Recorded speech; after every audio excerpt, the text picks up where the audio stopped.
All right, it's 2 o'clock. Is everybody ready to begin? Sure. We'll start with just our roll call. I see Jeff and I see Patricia. I see Joe, Bill McNally, John Palin, Steve Haynes. Probably have to come back in on it again. And let's see, and Helen. Oh, crap.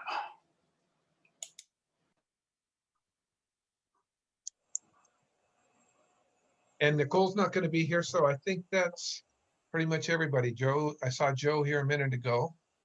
Yeah, there's Joe. Joe Okay. is here. All right. So Debbie, I assume we have a quorum? Yes, you do, Doug. Okay. Let's, did the agenda look good to everybody? Doug, Motion to adopt the agenda? Doug, if I may, I have two very brief things to announce under announcements. Okay. So is there a motion to adopt the agenda? I make a motion to adopt the agenda. Second? Second. Thanks, John. Then we'll adopt this motion as it stands. I know that Nicole isn't going to be joining us today. She had to be down in Seattle. So Debbie, do you have any other announcements that you want to make? Just very briefly, I wanted the board to be aware that Crescenda will be taking PTO next week, returning on Tuesday, June 1st, the day after the Memorial Day holiday. And Lori is having foot surgery on May the 25th and will return on June 1st as well. So you're going to be without two folks next, well, no, you said Lori's the following week, right? No, Crescenda will be gone as of Monday and Lori will be gone as of Tuesday. Okay. So it will All be right. Justine and myself holding down the fort. Okay, so the next board meeting is June 17th, 2 o'clock. We'll do that via Zoom again. Hopefully we'll be able to get back to regular meetings in a very short period of time. Do I have a motion to approve the minutes from the April 15th Board of Directors meeting?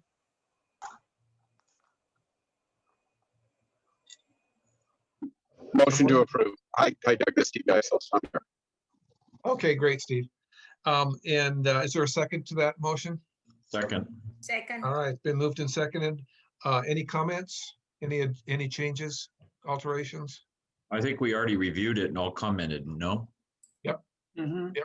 Okay, all approve. Approved. Say aye. Okay. Aye. All right. Let's see. The leadership meeting notes. I think everybody had a chance to review those. Was there any suggested changes to those? Okay, motion to approve. Steve? To approve. Patricia, second. All right, all in favor? Aye. Unanimous? Aye. Okay. And then the May 6th special general meeting minutes. I trust everybody had a chance to review those. Was there any suggestion for changes or updates to that? What I'm showing you is under the confirmed quorum, there is a very, very minor change, the addition of a comma. So from what you received in your board meeting packet, there was just a very minor change that I'm showing you on my screen.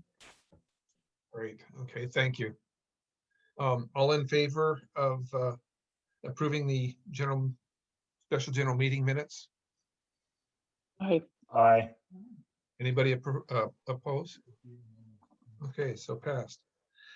Just a couple things I want to mention. First of all, I'd really like to thank the election committee comprised of Helen, Pam Morasso, Tippy Vaughn, Peggy Burton, Rob Lee, and Lori Thorne assisted.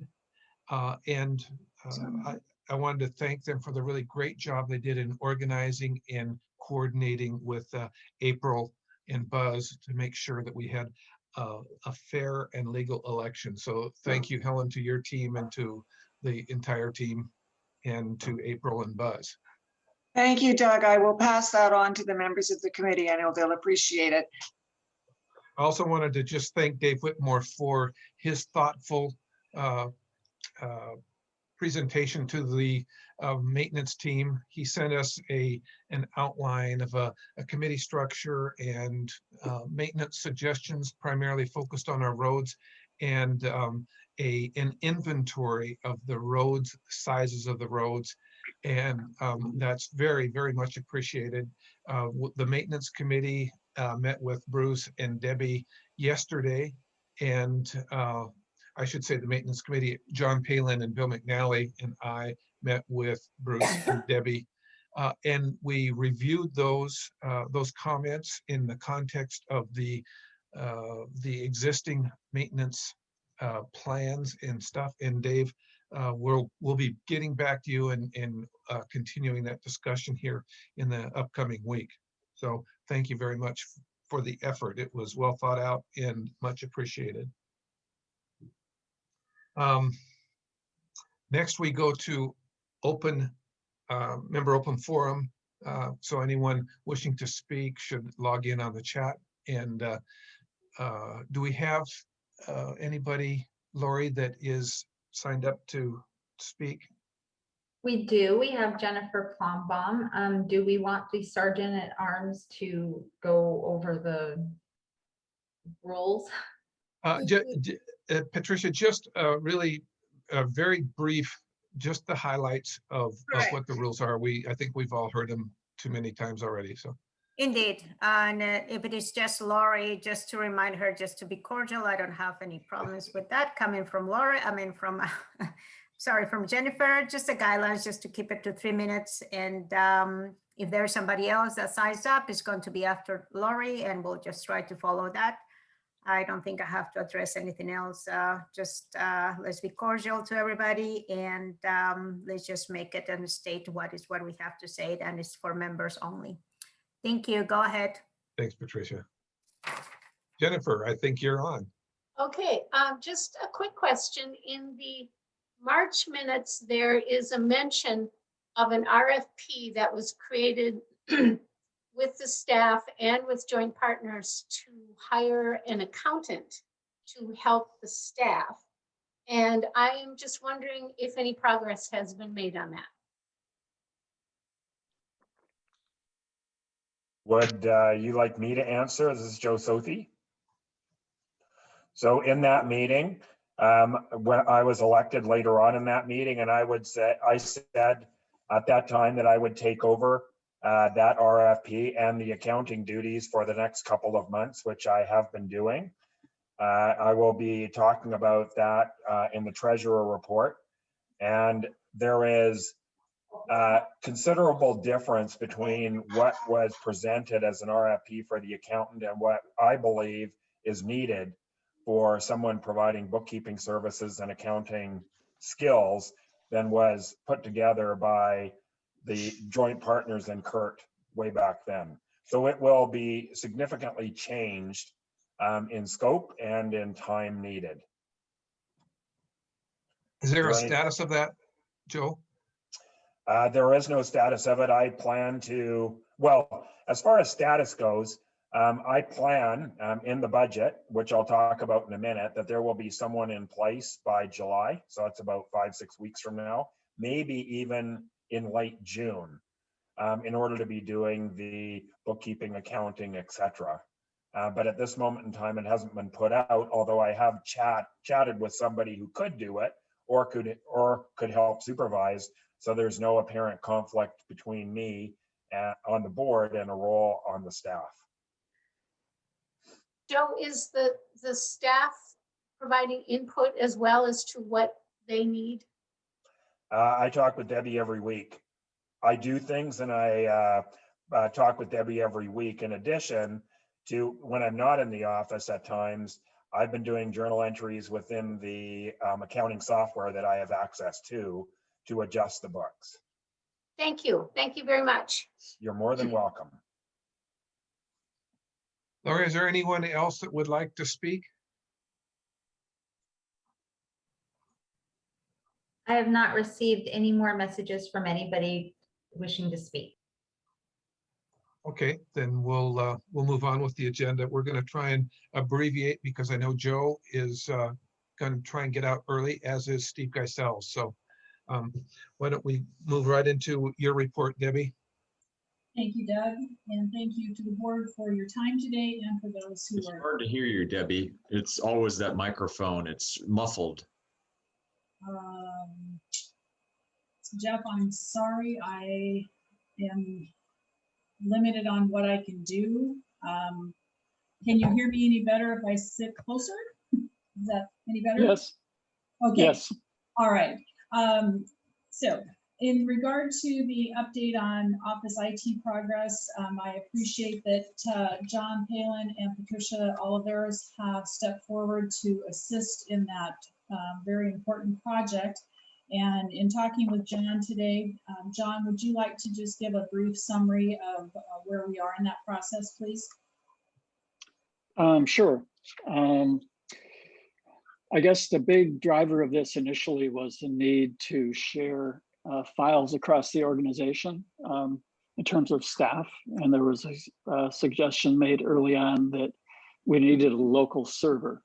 So we have been busy trying to analyze that requirement and make sure it's as real as it was made out to be. And I don't believe that we actually need a local server to accomplish what we need to do. I think we can do it more cheaply with a number of advantages and a few disadvantages at the same time by using a cloud system like Microsoft 365 for Business, which will give us updated versions of the Office apps to run on local computers, as well as online OneDrive and or SharePoint storage.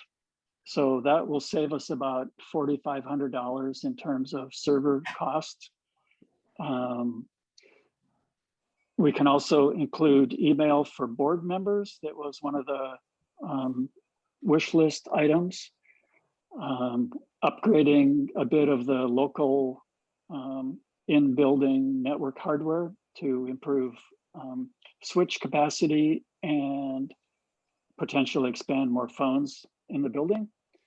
And further, we can migrate the SRA website to a new host. Turns out that our current system, and it's built on a very old version of WordPress, is not secure, and it's really not very supportable. It's slow. It's not mobile friendly at all. And we can migrate that. We can get help migrating that to a new version of WordPress that is also mobile friendly.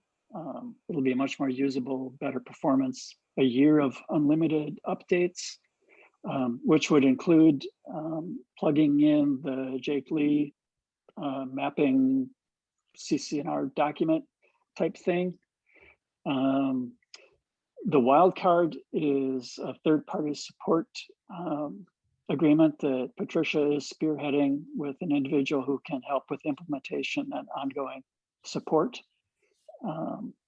Included in this also is a 7-day-a-week, 365-day-a-year, 24-hour free support from the reseller for the Microsoft product.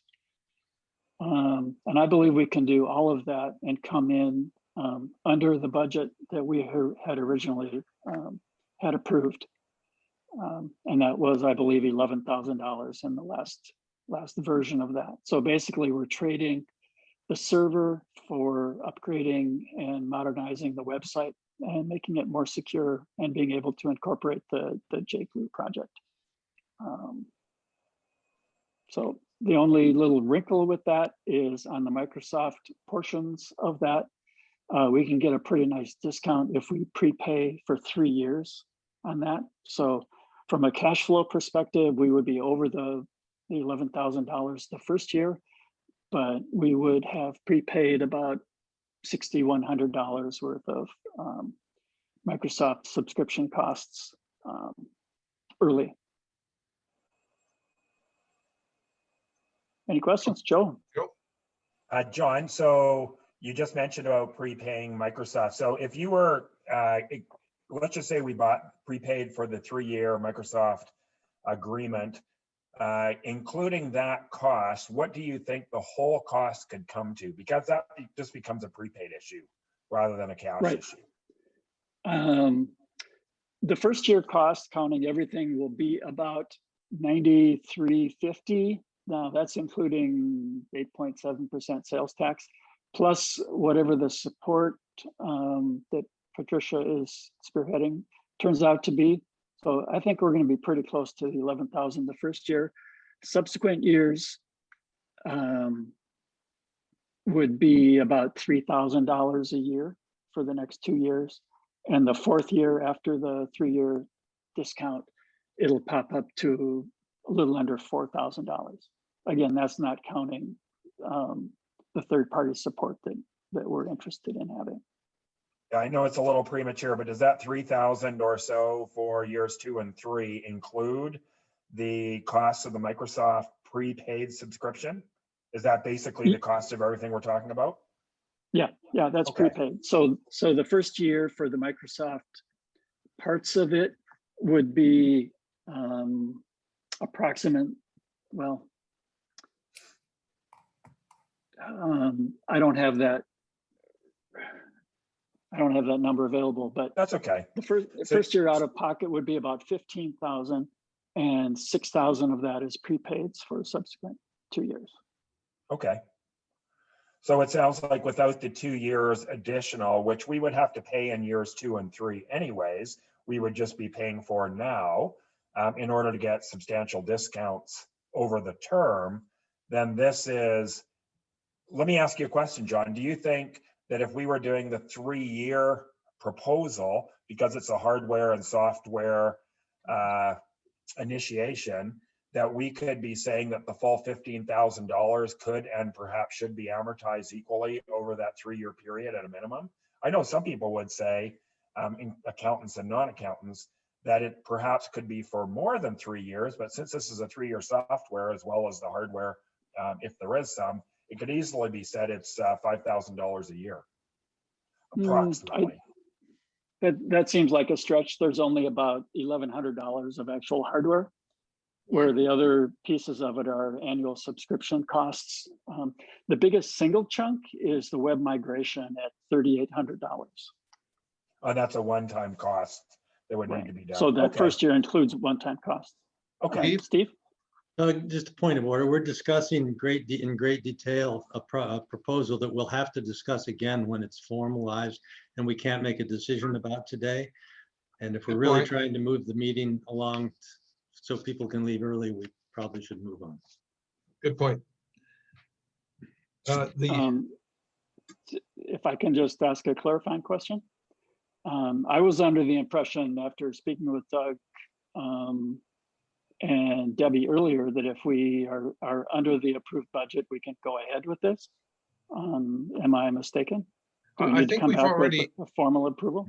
I believe we've already approved the budget to go ahead. I think it's just a matter of getting consensus as to what the right path is, and that I believe is really in your court along with Debbie and her team. So if anybody wants to debate that with me, I'd be happy to. From my perspective, because a bunch of it is prepaid, it would be under the $11,000, so it should be fine to move forward with. Does anyone feel that we need to have another session to dig into the details and approve? No, then I would just say we spent a lot of time doing something we didn't need to do because we've already approved the. Okay, funding. this was just a report that we're on track and we've tweaked the details some. And Patricia, do you have anything to add? Nope. I think we're pretty detailed. I think we have already given the okay from the board. We can start moving forward, which is very much needed at this moment. Yep. Thank you. Okay. Thank you, John. I appreciate that, and Patricia. All right, I just wanted to let the board know that the 2020 audit is underway. I'm working with Joe as the interim accounting manager on some of the questionnaires questions and received confirmation from Jay Vandel's office that yes, they are looking at the numbers, and so that's underway. And next, the Carnoustie bioswale. Bruce has prepared an RFP or request for contract for the repairs, and he's going over that just one more time with Cascade Engineering to make sure we have everything covered. And they're updating the drawings from draft to final. And so we're hoping that we will have a contractor in place very soon and get those repairs taken care of. Debbie, are we using Cascade, or, because I remember last time they had backed out? We were able to reestablish that working relationship. So yes, we are working with Cascade. Thank you. Next, whirlwind street sweeping that hopefully a majority of the residents saw the sweeper yesterday.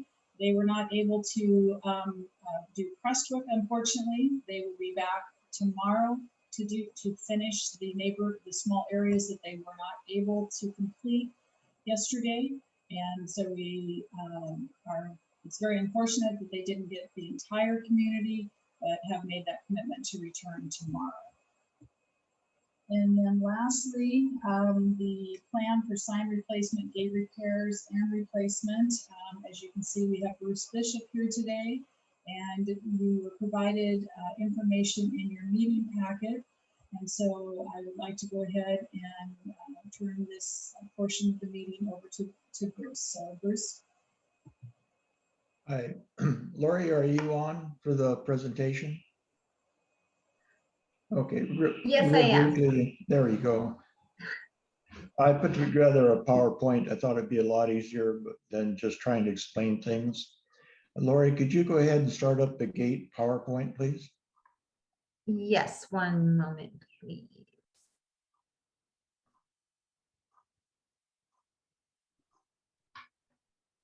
Sorry, technical difficulties.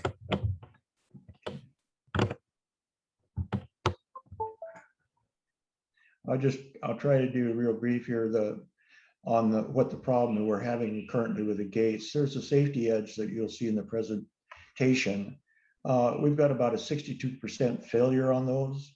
The safety edges actually, if it comes up and hits a car softly, we'll reverse the gate so it goes back open. There's no damage to it. Right now, it'll go up. They'll put about 35, 40 pounds of pressure against the vehicle, and then it would back up. And of course, when it touches the vehicle, somebody's going to hit their accelerator to try to get out of the way, and either the truck or the vehicle or the gate would be damaged. So, here we go. Good.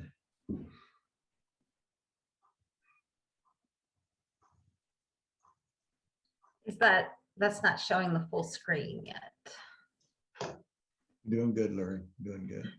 Okay, so F5. Most things that I try to do, I try to figure out some definitions, make sure that as you go through a report, you're being repeated. You're not trying to imagine something more than what's there. So these are some of the definitions. If you get down to the gate actually is two components. One is the metal gate that you see moving. Then off to the side, there's actually a gate operator.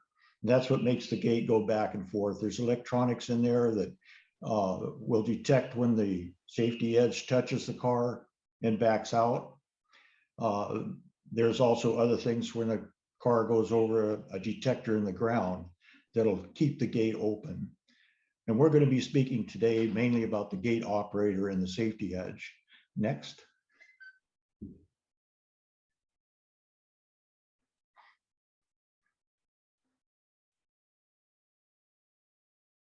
Sorry, one moment.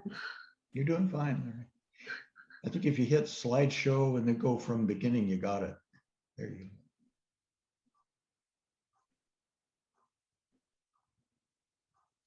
go. Give me one moment. It's getting confused over my two screens. It's doing it on the other screens that's not showing. So one moment.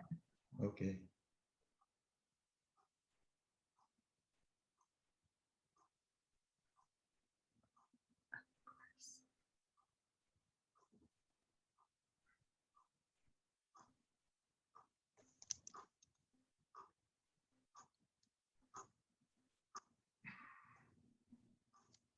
Bruce, you want to just kind of walk us through things? You know, we don't, perhaps the PowerPoint is going to be a little too cumbersome here. Okay, so in the summary of all of this, there we go. There's the safety edge that I'm talking about. This happens to be over in Boundary Ridge, but every one of our gates except for one has this safety edge on it. Next. This is the transmitter, if you will. It's an electronic device. You can see where it's connected to the rubber. This is part of our problem. Next. This is what I'm finding as I open this up. I've talked to one of our contractors that maintains the gates. He says these fail on almost a yearly or 18-month basis. So it's an ongoing thing. Next. This is just a summary of all the areas that we have the safety edges on. You'll notice that there's 14 of them have failed, about 62%. What does that mean, Bruce? Failed? I'm sorry, pardon? What does it mean to fail? It doesn't work. When you walk up, it's a real simple test. Is the gate starting to close? You just walk up and gently squeeze the rubber and the gate should reverse. So we do this as a routine thing about every week. While the guys are out there, they do all the gates. That's a check, and they come back and let me know if it's passed or failed. So Bruce, is this a safety issue that is something that's covered or is required by the state as far as needing to be in position to work? And if it's not, is there a liability for us? Yes, from again, talking to the contractors, there's two of them that we deal with. If these are not working, we are supposed to leave the gate in the open position to turn the power off. Okay, so what is the plan to get these failed safety edges fixed? Okay, next, Laurie, if you go to the next one. This is the plan. The first part of it, I'm already in contact again with two contractors. I want to do a time and materials. If we have to ask them to come in and do a hard dollar contract, their money is going to be high. So we're going to do a time and materials, get the 14 back up in operation. And then instead of letting this many fail, we'll go forward doing that test. And when it does fail, I'll try to repair it with my knowledge. If I can't, then we'll call a contractor in to repair it. You said it's going to be replaced this year. Is there a time frame, a more specific time frame? As soon as I can get back I'll say the winning contractor, we're going to start immediately on that. It's going to be dependent on when they can get out here. 14 of them means probably, in my mind, that's going to be a 3 or 4 day job. I don't think they'll spend 3 or 4 days out here totally. So being very optimistic, I would say the end of June, first part of July, we'll be through. Okay. But going further beyond that, I want to address the operators themselves. I've been doing some research. I can't find every one of the gates that have been installed, the date they've been installed, but I did look at a 1993 study on them. The gates last about 10 years. They're recommended to be a replacement. When I say that, the gate operators. So with that said, I'm going to propose a long-term plan to replace all of them on a three per year for 10 years. Each year will be a $15,000 cost. And by the time we finish the first rotation, you'll be ready for the second one. Of course, if something fails before that, we'll have to swap around which gate we pick to change out. But the plan is a 3-year rotation replacement. Any questions? Did you say 3-year or 10-year? 3 gates. 3 gates per year. 3 gates every year for 10 years. At the end of 10 years, we'll go back and start over with the gates again. So Bruce, as if you were guessing, this is Joe Sophie, if you were guessing, have all of them already been in place for more than 10 years? Yes. So if it's recommended that they be replaced every 10 years, do you think that waiting, another 9 years, I'm just doing 9 times 3 per year, is perhaps looking at a lot of failures where we have to pay a bunch of money for failures as opposed to just spending, I mean, from what you're saying, if my math is correct, 15,000 a year divided by 3 gates is equal to $5,000 a gate, right? Right. Okay. Plus or minus. So that would be about $100,000 or just over 100,000 for the 27 gates, maybe 120 or whatever. Maybe we can get a discount. It feels like, without knowing, that this is something that probably needs to be done sooner rather than later.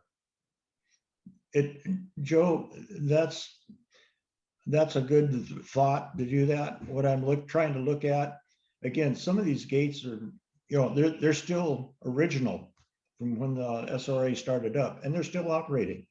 Yes, they give us troubles.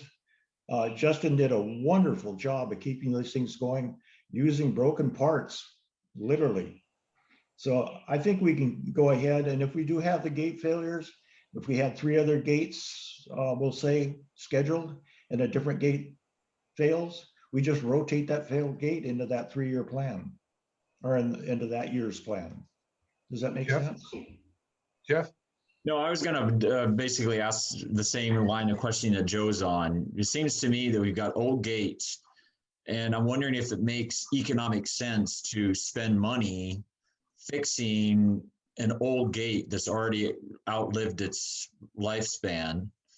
Now, it seems to me the real main part, I guess, of the gate is this operator. I don't know if the other part of the gate, the actual gate itself or anything is, maybe that's immaterial in terms of cost.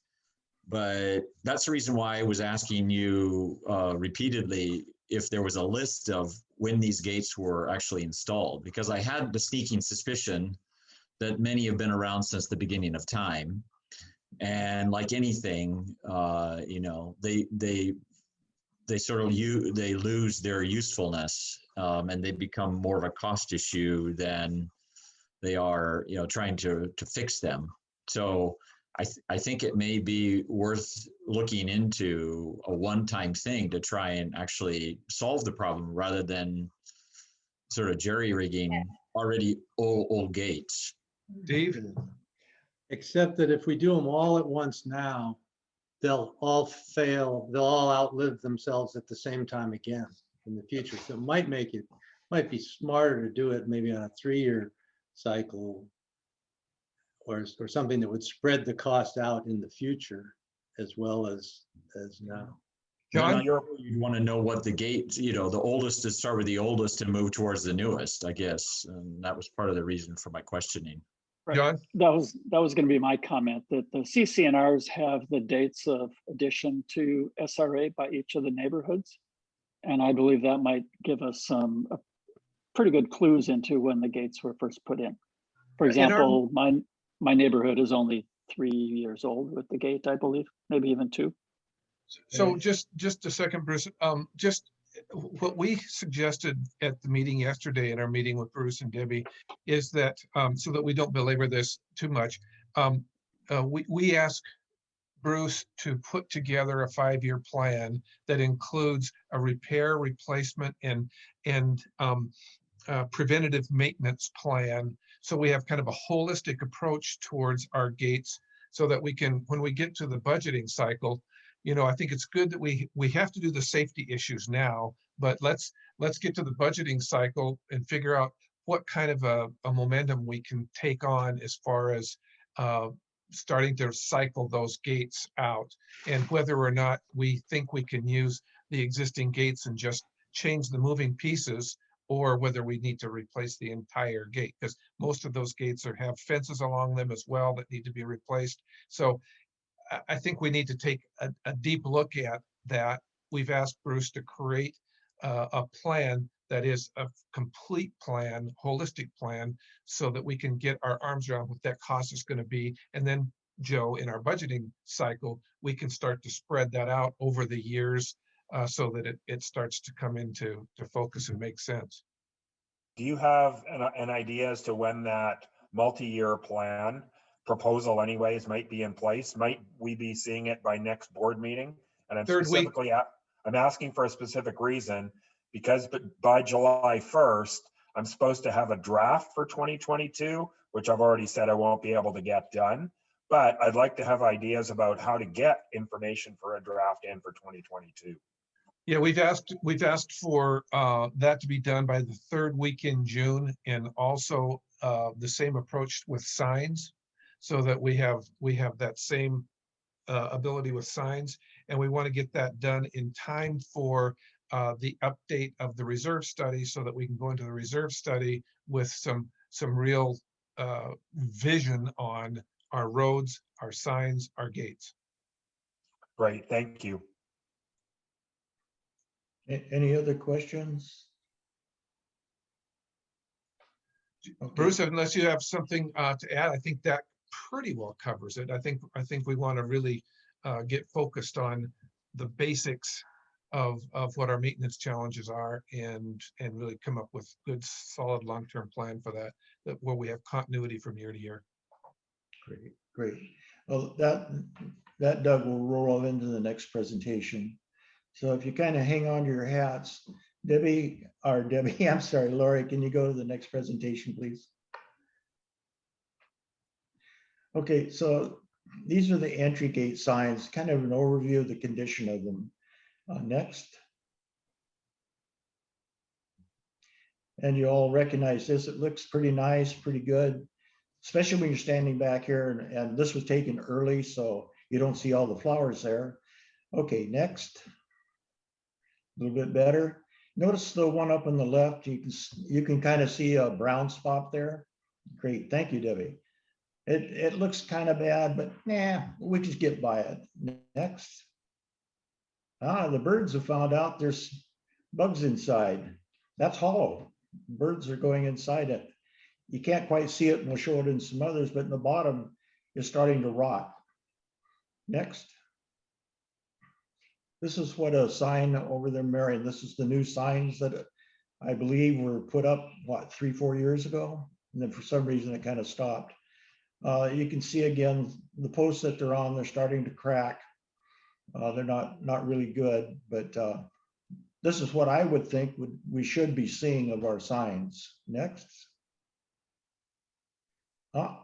Beach walker, another one. We got a bird in there. Look at the arrow at the bottom. The base is rotting. Now I started on this trying to pick out the ones that were bad, but it's not looking good. Next. Look at the top of that one. Look at the crack on the other side. Actually, that one on the left is leaning. Next. This is really something. You can see the sign, the stop sign, how it's leaning one way. And look at the post in the back. This is a different place. Next. Presswick. It's literally rotting apart. So is the sign. That needs to be replaced. Next. You realize that this is the areas. Look at the base of that. You can see it's starting to rot. If you looked up on top, you can see that's happening there too. Next. You can see this post right in the middle. This is not a sign post, but it's part of the gate posts. Something Doug kind of referred to. That's being held in by a huge spike. It's loose. You can walk up and wiggle it by hand. You don't have to press very hard. Next.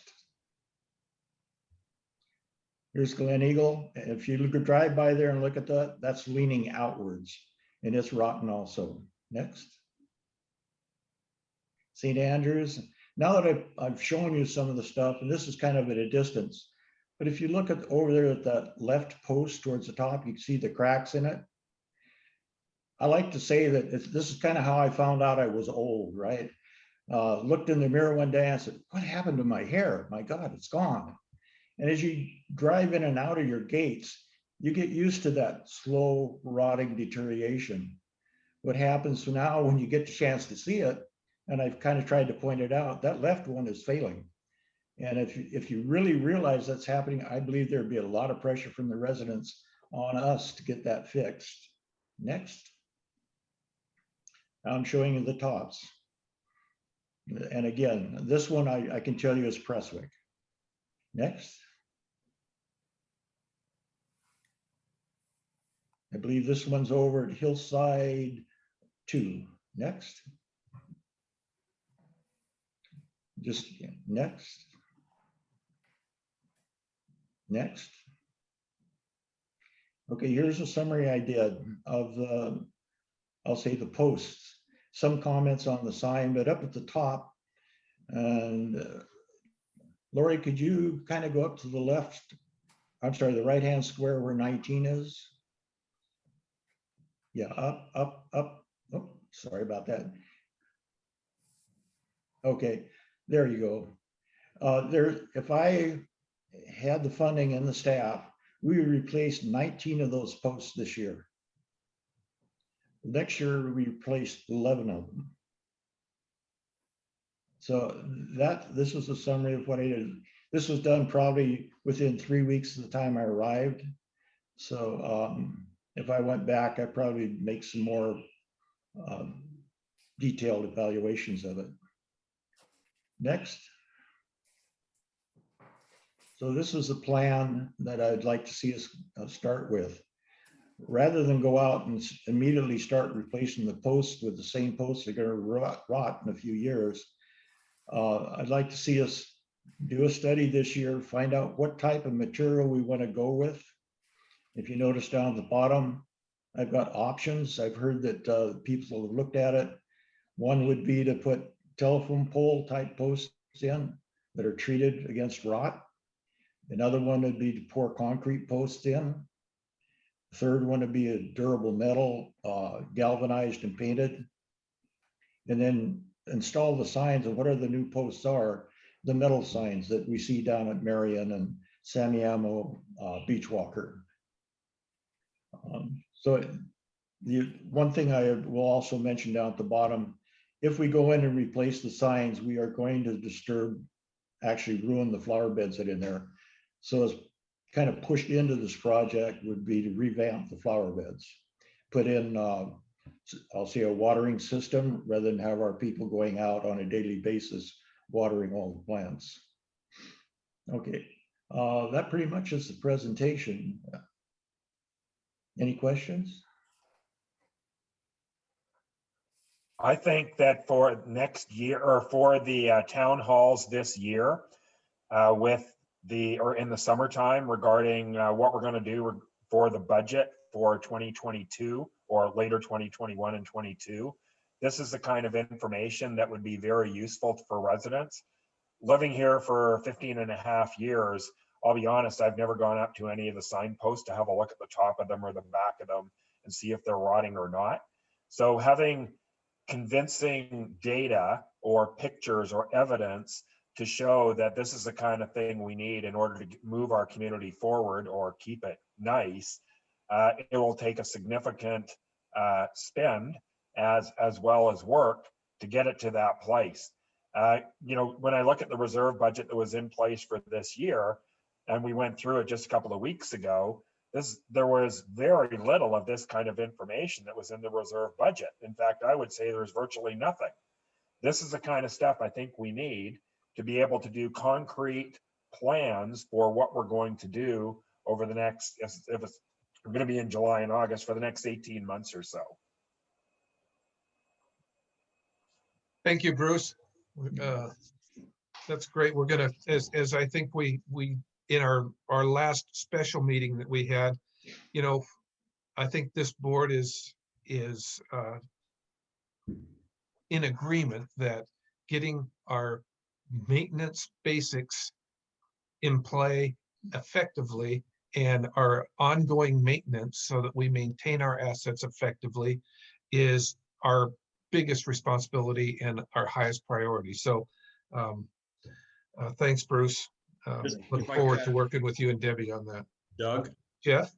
Just one question that's related to what Joe was just saying. I think it's probably what you were going to do anyway, Bruce, is putting some numbers together with these different options. You know, the wood would be cost this much, the cement this much, the poles this much, it would last this long, and so on. These are the pluses and minuses, because I mean, obviously, if we tried wood before and we see what the result is, wood's probably not the best option. But having cost figures with it will also help the residents understand, the investment that's necessary and the longevity of that investment. Yeah. Exactly. Just kind of real quick, we were talking about this before. We're going to need to work with, I'm going to say, the ASC as far as the design and the presentation is going to be out there. But I agree with you, the right presentation would be the costs included and the timing. Yeah. Okay, let's move on if there's no more discussion on Debbie's report. Joe, you want to provide the treasurer's report? Well, there was one more page. Are we just not talking about it, which is the SRA routine maintenance schedule that I think was on page 14 of our handout. Was that just for consumption, Bruce? I'm sorry, Joe, you were breaking up on my side. One more time, please. So page 14 of the handout, which is the SRA routine maintenance schedule, which shows approximately how much time you're spending on those things. Is that just for our consumption, which isn't being chatted about? Oh, boy. I'm sorry. Let me. Joe, that's your staffing plan, your weekly, how you go through the hours for the various different stuff. Yep. And are we just passing it by? There's no chat about it? That's fine. If you want to talk, I'd be glad to. No, it was just in the package, so I don't know if we were just ignoring it or what. One of the things that came up in our meeting with John and Bill and Bruce and Debbie and I is that we looked through these numbers and we realized, to do a lot of the stuff that we need to do, we've really got to look for capacity. And some of the things that kind of hit you in the face, if we've got 25 hours of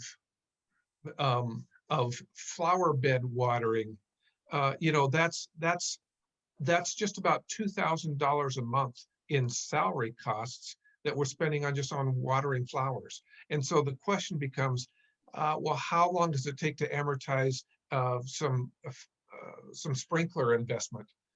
So little things like that, as we look at this thing, it really start to kind of come to light. And so there's lots to talk about here. I think that in the maintenance committee is going to be looking at staffing needs versus the capacity that our staff has as we start to grind through and get really ready for the budgeting cycle. And so this stuff is really helpful. And I was really pleased to see that Bruce is really taking a really good, solid look at what the capacity is and what our what we're actually doing rather than just talking about it. Bruce also has a very large spreadsheet that takes this throughout the year, which is going to be really helpful when we get to the budgeting cycle. Okay, great. I mean, I'll talk about the treasurer's report if you want to now. Okay, so what I did is I put together in past months what has been provided to the board and anybody who was seeing it was 30 pages of information, which was year-to-date information. So it'd be from the beginning of the year through the month that just concluded. What I decided to do is I'm going to substantially shrink the amount of information that is going to be presented to the board into about 1 page instead of the 30 pages that we received. Well, actually 2, because there's also a balance sheet. It's going to be for actuals of the year to date. Then there's going to be an annual reforecast compared to the plan that was put in place.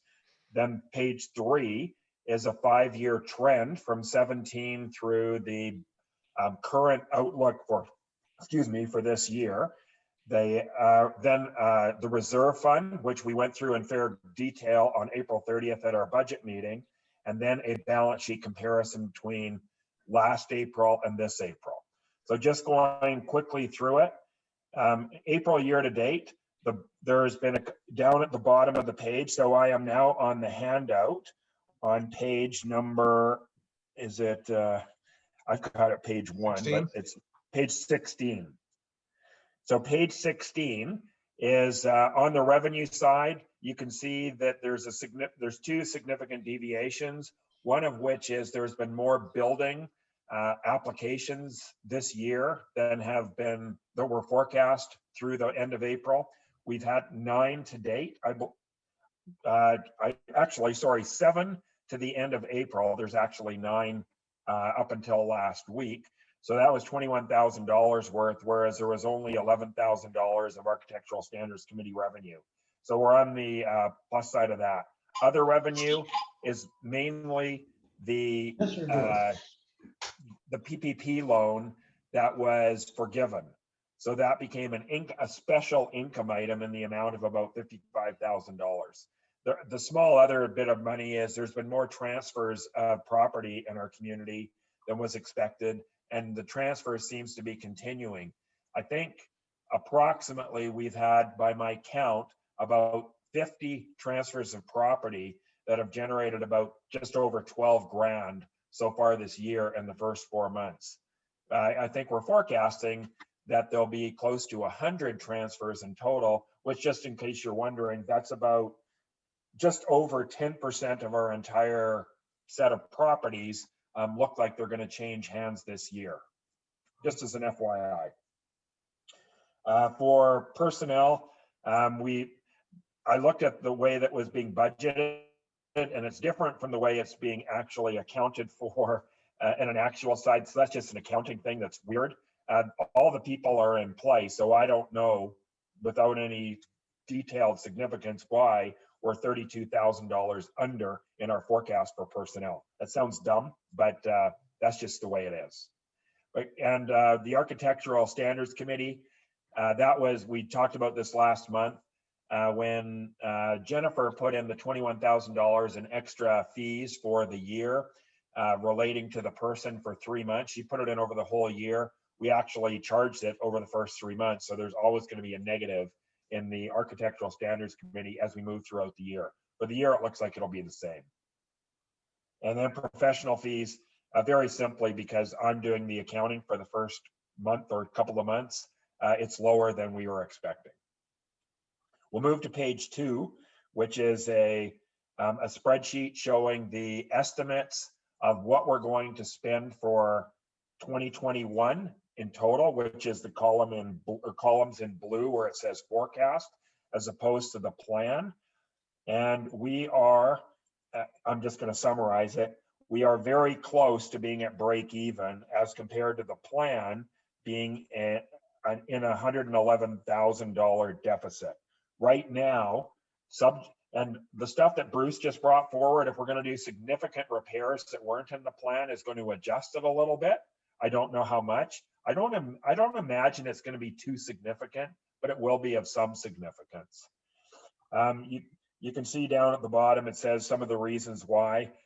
There's going to be an increase of somewhere around $14,000 to more ASC reviews at $3,000 a pop. The loan, as I mentioned a minute ago, for PPP was forgiven to the tune of $55,000. What we did add, which is a negative budget variance for the year, is we added the street sweeper at a cost of about, and Bruce's, I don't know if the couple of problems that we had over the first week, if it's still going to be $1,500 a pop. If it is, I'm estimating that we're putting in about $20,000 to street sweeping between now and the end of the year. And that will replace the maintenance on the street sweeper, which I'm thinking we're going to try and sell it. And we might get somewhere between $30,000 and $40,000 for it, plus or minus, based on preliminary estimates that came from Bruce. So on a negative basis on the op cost, that'll cost us a little bit more, but on the positive, it'll give us more cash flow if we're able to sell it, and then we don't have to deal with that asset anymore. And then lastly, as I mentioned to you before, we've got a savings in contract accounting. I'm anticipating bringing somebody on board or the late June or early July to do the accounting to help with the staff. That's probably the biggest thing. There's 3 more pages of stuff which I'll go over briefly, but the fact that we've just saved approximately $100,000 in costs on the ops side. Does anyone have any comments or questions about that?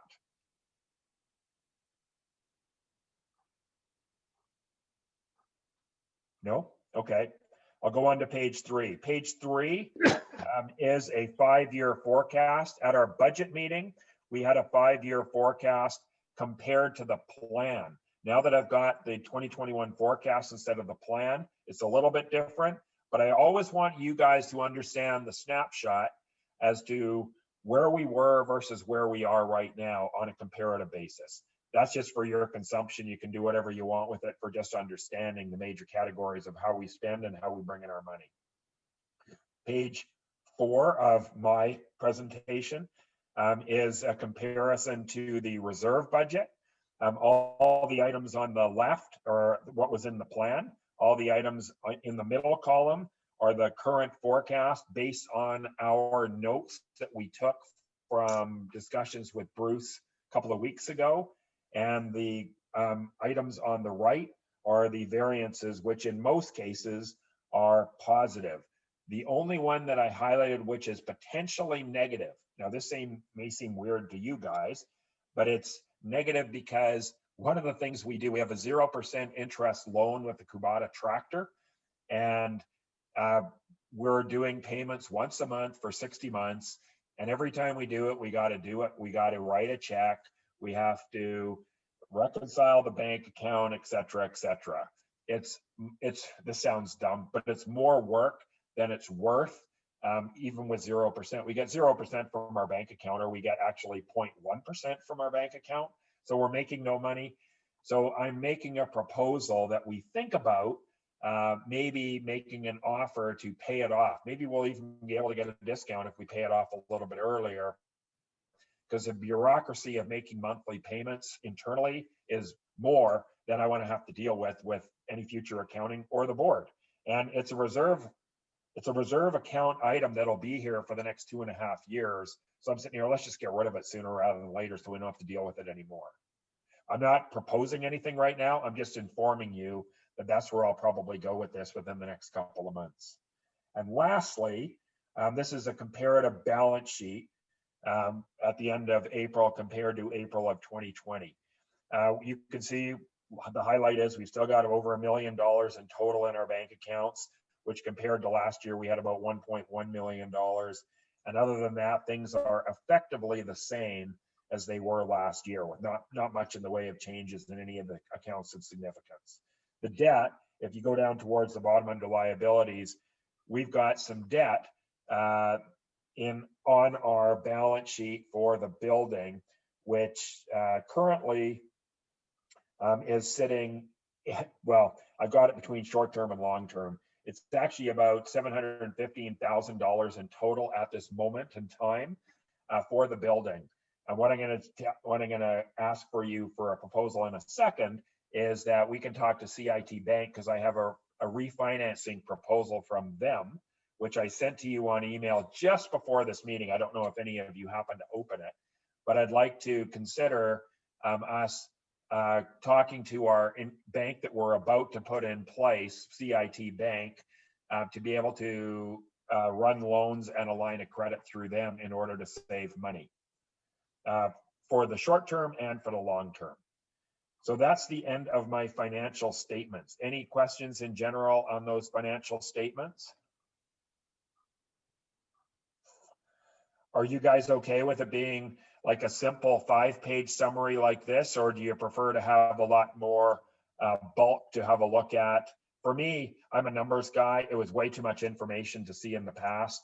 I prefer, this is manually done right now, but I'm okay with doing it manually if you guys are okay with looking at it this way. And I encourage, if you guys have any thoughts, not at this meeting necessarily, but after this meeting about presentation style, format, whatever, please let me know. Bill? Yes. So Joe, there's some hope that a a non-finance person like myself can understand what's going on here. So I really endorse your careful summary of the state of our finances. I think it's a really good way of presenting it to the rest of us. Thanks, Bill. The one thing I'd like to do is build on more qualitative comments, which are more reading comments, if you must, so that if you didn't want to look at numbers, you could just read a summary of changes of significance. That was sort of my bullet point stuff that I put on a couple of slides, but I hear you loud and clear, and I appreciate you're saying with someone who's non-financial in nature. And I know from working in previous jobs that non-financial people don't want to read numbers. They want to read what's happening. You tell me what's happening. Don't tell me in a whole pile of numbers. So I'll try and do that, but I welcome feedback. And I think the way you presented it creates a pretty clear picture, a good at a level that the board probably needs it. Obviously, as we go through the budgeting cycle, we'll all be much more involved in the granularity of the stuff, and we'll get a good sense, which will even make it better for us next year. Okay. So lastly of significance, I know that there's bullet point number 2. I guess I need to go to bullet point number 2, which was the, sorry, I'm not looking at the agenda at this moment, but it was about the proposal for the new accountant. I think I addressed that earlier, whereas we're about a month from now at our next meeting, I'm hoping to have an idea of A, who we're going to hire, B, the qualifications and skills of that person, and C, when they're going to start and interact with Debbie and the staff. The one thing that's important to me, because I'm one who's taking the information that's coming from the finance system in order to, at this moment in time, create financials and financial picture, is I'm going through significant detail information in the finance system to make sure that I understand where all the information is coming from. I want to see, and I'm almost there right now, all the dues that are being paid by all the homeowners, everybody who's got accounts receivable. And just to let you know right now, our AR accounts receivable balance from dues is under $10,000. And I'll give a lot of credit towards Lori and or the staff for making sure that we're attempting to collect, because she's doing what she can to interact with residents who aren't paying. Some of them are Canadian and aren't here, so they'll pay eventually, we believe. But there's, I believe, around 15 people and less than $10,000 in total that's still to be collected. One of the things that might be collected soon, Steve Haynes probably knows more about this than I do, but there's for those who are golfers, the house on 17, just off to the right-hand side of the tee box. It's I believe that they're under contract to sell. They've got a bunch of fines that haven't been paid and dues that haven't been paid. Hopefully, if that house actually goes through, we've got a lien or something like that, so we'll be able to collect the amounts of money that are owing to the association. I'm just telling you, I don't know about the status of liens or anything, but I was told that it's under contract. Steve? And it's to the tune of multiple thousands of dollars that are owing. Steve? You're on mute, Steve.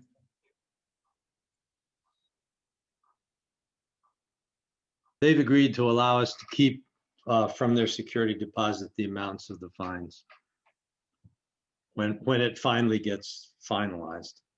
Okay. Are the security deposits currently, as far as you know, Steve, in escrow, that we don't actually see them on any of our books? They're in a separate account? I don't know exactly where they are, but they are in escrow in a separate account, maybe with the title company. Okay. Because we don't see them in our bank account. So then it'll hopefully be an offset between what we find them and what's in escrow in order to marry the two of them together. So that's good from that perspective. And that's a few $1,000s that hopefully we'll be able to collect. So lastly for me, what I sent you just before the meeting, and I apologize for sending it this late, is CIT. I asked CIT, who's going to be our bank. We're in the midst of going live with them. they've already got some money on account with them now. They've given us a proposal for a line of credit loan. We currently have one with North Coast Credit Union in the amount of $100,000 with an interest rate of 5.5%. CIT has given us a proposal of up to $250,000 at a rate of 5%. We've also got a loan with North Coast Credit Union currently having a balance of about $715,000, and CIT has given us an identical loan proposal if we want it for that amount of money in the amount of $715 for an interest rate that currently calculates if they were to lock it in at 4.12%. Our current loan with North Coast is at 5%. So in essence, if we were to go identical just to the loan, we would be saving about $600 a month. Right now, there would be some origination fees that I would negotiate and see if we can get it down from what their proposal is. There has not been a reproposal. It was just a proposal with some questions about it. So with our current loan of about $715,000, if we wanted to keep it, what I'm thinking of is that we would take a term loan from CIT in the amount of maybe $500,000. This is all approximates.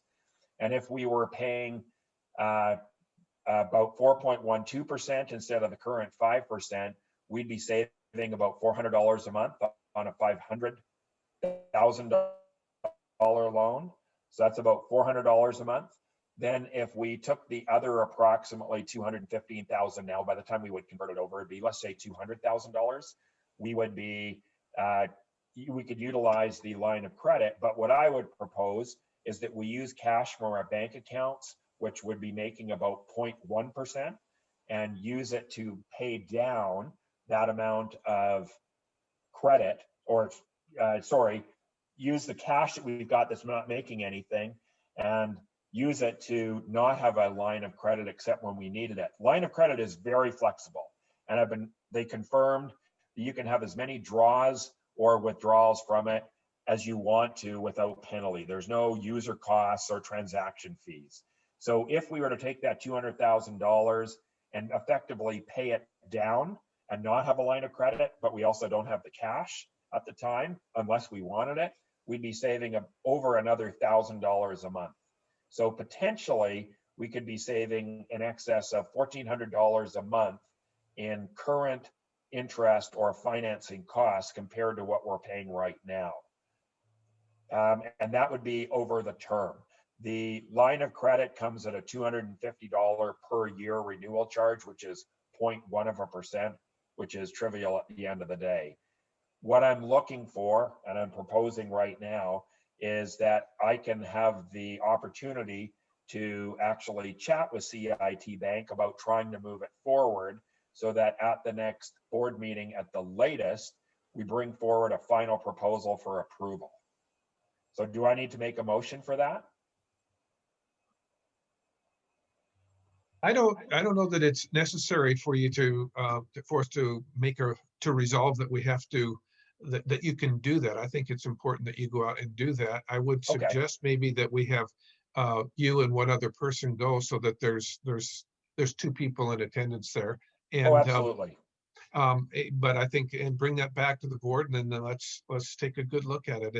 It seems logical and financially feasible. So the question is just how much is it going to cost us to get there, to save that money? The other thing is with banks, today interest rates are really low. What happens if those interest rates fluctuate up 4 or 5%, which could happen? So in summary, for the term loan would lock in for 10 years at whatever rate was appropriate at that time.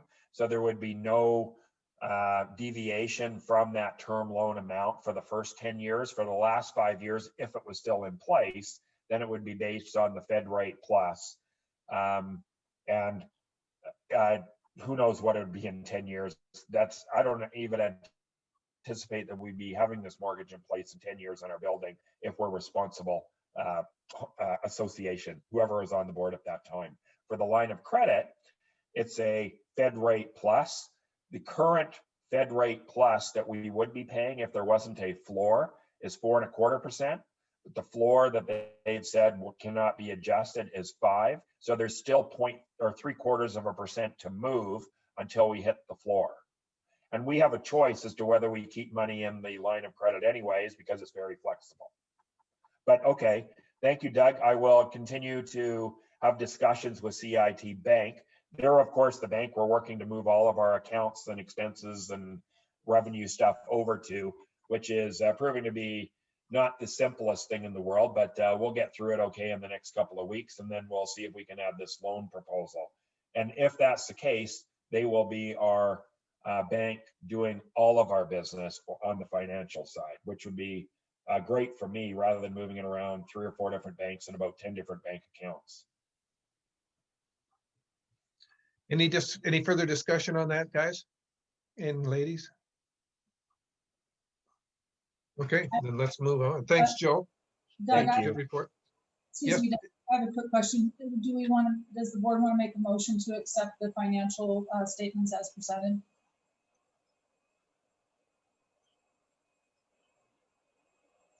Patricia, Sergeant at Arms? Yes, I'll make the motion. Sorry. Yes. To accept the bank, the statements that Joe just presented. Your second? John seconds. All in favor? Aye. Anyone oppose? Okay, thanks, Debbie.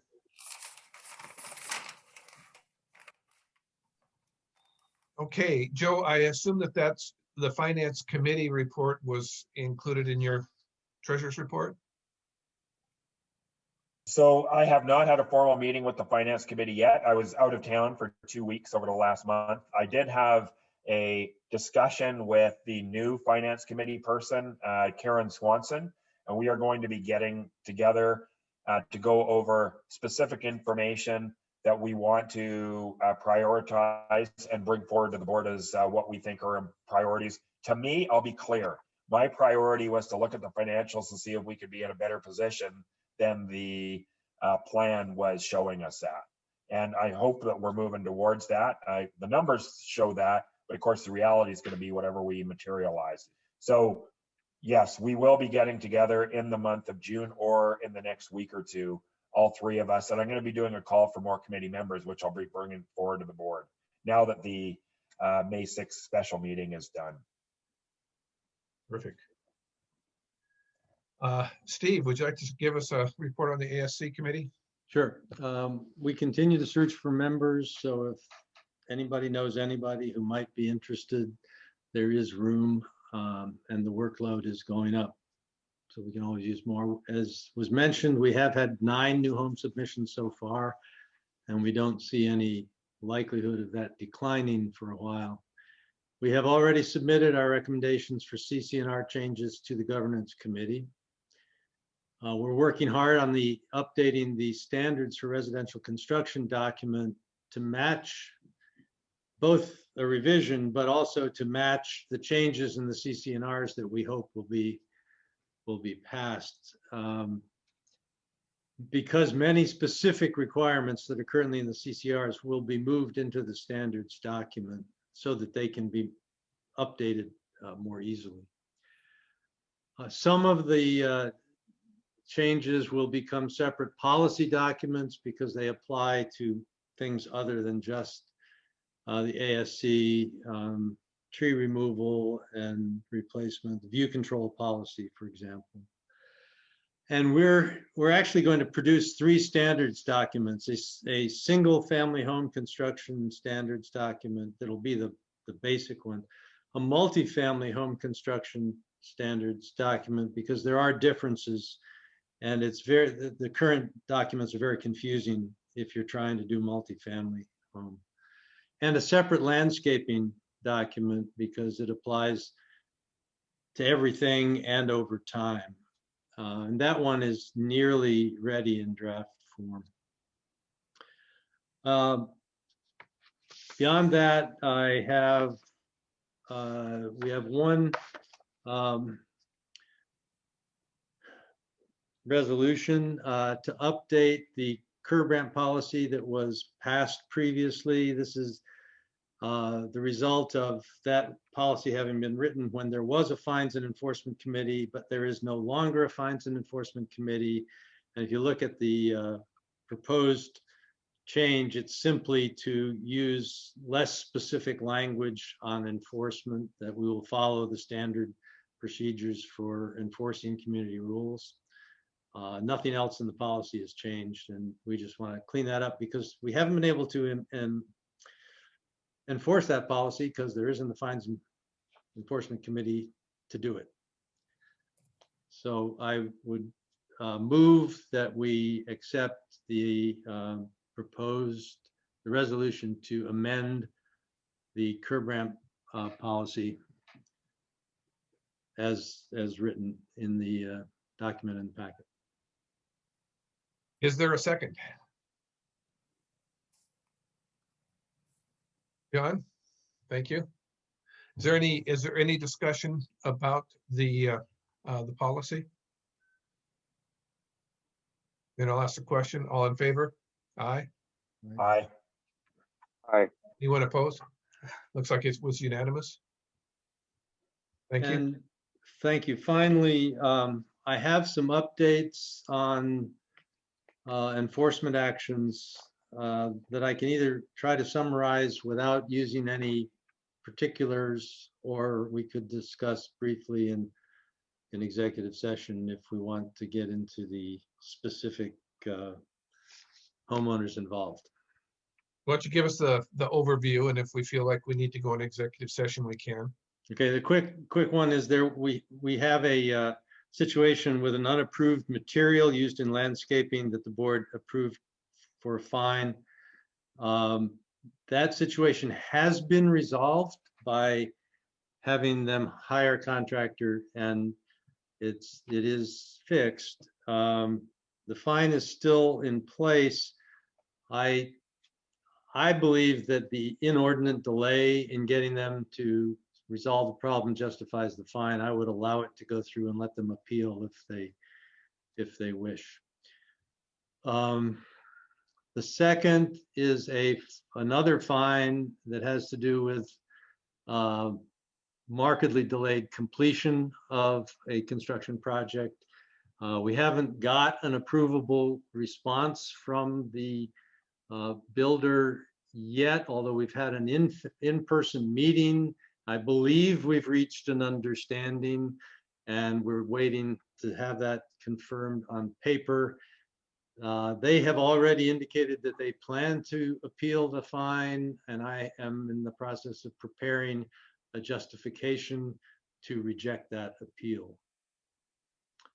And the third that's important is there was a request to do road modification on Puffin Place. When we visited the site to confirm the need and appropriateness of the request, we found two things. One, the work had already started, and two, that there was a strip of road that had been taken out to place irrigation piping. With further investigation, we find that originally that road was considered private road that was the responsibility of the landowner. And that is why the work had proceeded as it had. Unfortunately, in 2004, the Drayton Hillside 2 CC&Rs were amended, and the SRA became responsible for the road. So they have essentially done road work, including digging up part of the road, that on SRA responsible property. So this one's in discussion, and but I thought the board should be aware that that may be coming up. I have just a brief question about that. And Debbie, you might be able to give us some background on that. When the Hillside CC&Rs vacated their responsibility and gave it over to SRA, was that all agreed to with SRA or, Doug, if I'm not mistaken, the declarant still had control of the SRA, and it's something that they did on their own after there was disclosure by the owners living in that, on that street, that they were going to be responsible for a private road. That's my recollection of what happened. I would note that on the split rail fences on either end of Puffin Place there are still private property signs up there, no trespassing.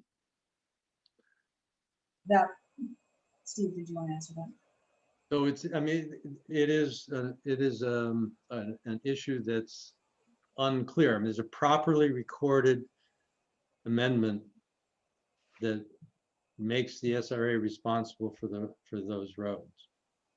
And I'm not sure what we do with that yet. John, I believe the where the sign is posted private property, that is a private drive, which will be, there'll be a couple duplexes, and the owner did put that road in. But as the property that Steve is referring to, again, with that amendment, it became SRA's responsibility when the declarant still had control.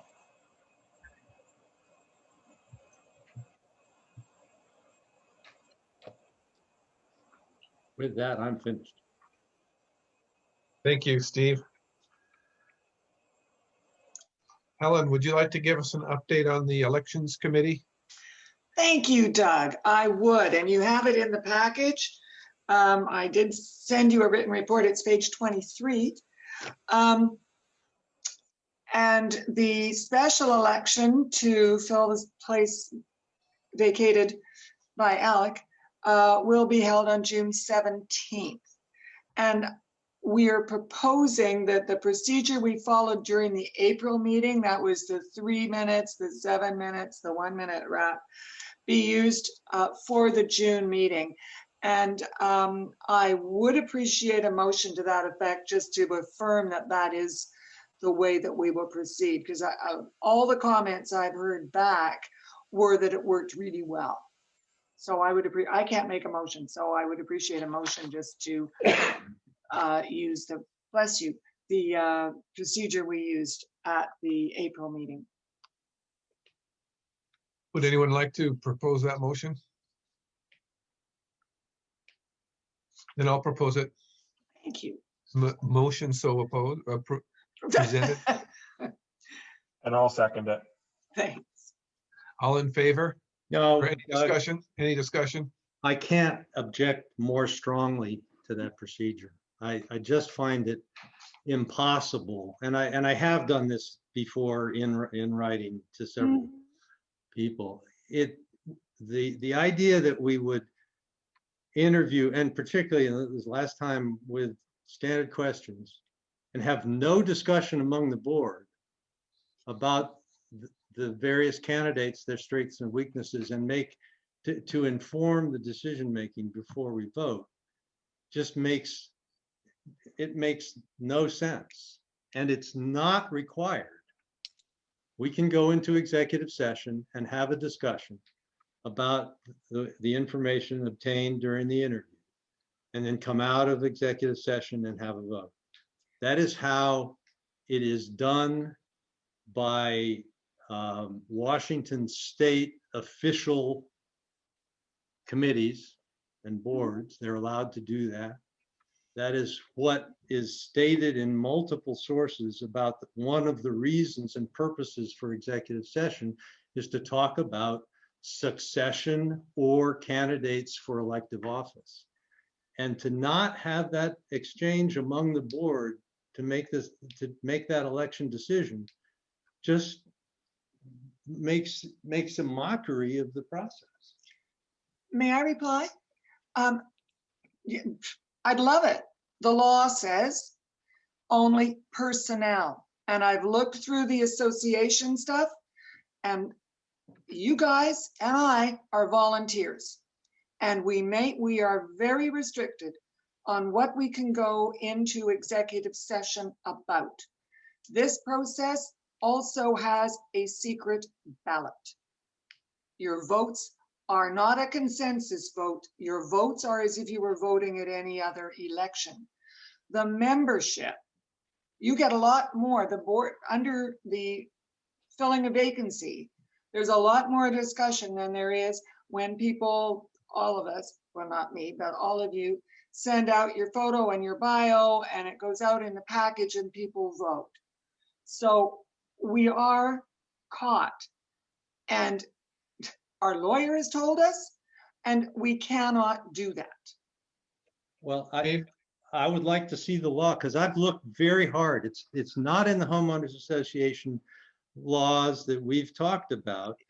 And it's very hard to believe that a homeowners association would be under greater restriction than the elected bodies of the state government.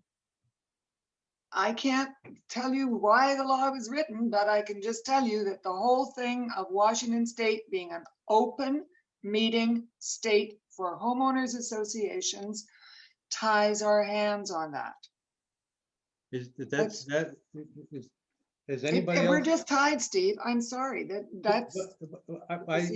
Nobody's can show me the legal requirement or Richard's opinion to say. Oh, I'll send it to you. I thought everybody was aware of it. I will send it to you. And may I suggest that pending that, if there is still a real problem with it, that we come back and do a survey of the board. But at the moment, we are hamstrung by the procedures and the law. I can't do it. Trust me to send it to you, Steve? I want to see it. Yeah, absolutely. I will. So one thing I'd like to consider, not for this upcoming by-election or midterm election, whatever we might call it, and this has been an odd year for probably having more midterm elections combined than probably anything in the last 10 years, or appointments. But what I'd like to consider going forward is that maybe we have, and because I got elected in March, and there have been other people elected just recently in these special elections, that we have dedicated special board meetings only for elections. I don't want to be dealing, the last couple that we've had have been 4-hour meetings, and it gets tied down and bogged down. And we even had one candidate go by the wayside because he didn't want to stay for the last half an hour or hour of that 4-hour meeting. Besides, the way it feels like when it happens is I'm sitting there as a candidate wondering how long is it going to be until they actually hear me talk, and am I going to be part of it or not? Joe, that's why we changed it last time and made it that the first item on the agenda was the election, precisely because of the experience that you guys went through and how awful it was, because it was like it was an add-on when it is the most important thing to be electing members to serve on the board of directors. And there was a bit of a discussion about whether to have it as a single meeting. In fact, I asked the question about the upcoming one, and we decided at the last time it was, please make it as the first item on the agenda. And on this one, it was, please have it at the June board meeting. I asked the question, and that was the answer I was given. Okay. And lastly, Helen, is the appointment for this position going to be from June 17th, which is the date of the meeting, until the AGM?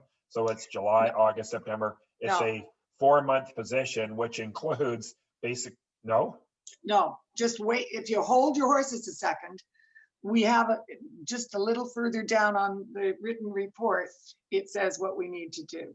Okay. And it would be to the end of the year. Our practice has been that somebody elected midterm continues to the end of the calendar year.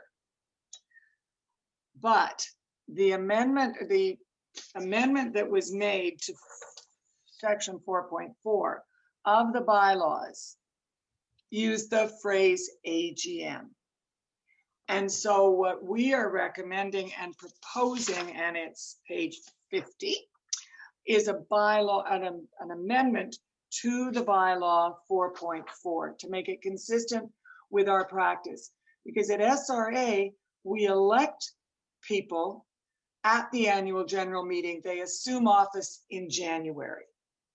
And so to be consistent with all of that, we are recommending that 4.4, when you go down line 5, it says the candidate with the highest vote will immediately be seated as a director who shall serve until the conclusion of the calendar year, to make it consistent with our practice.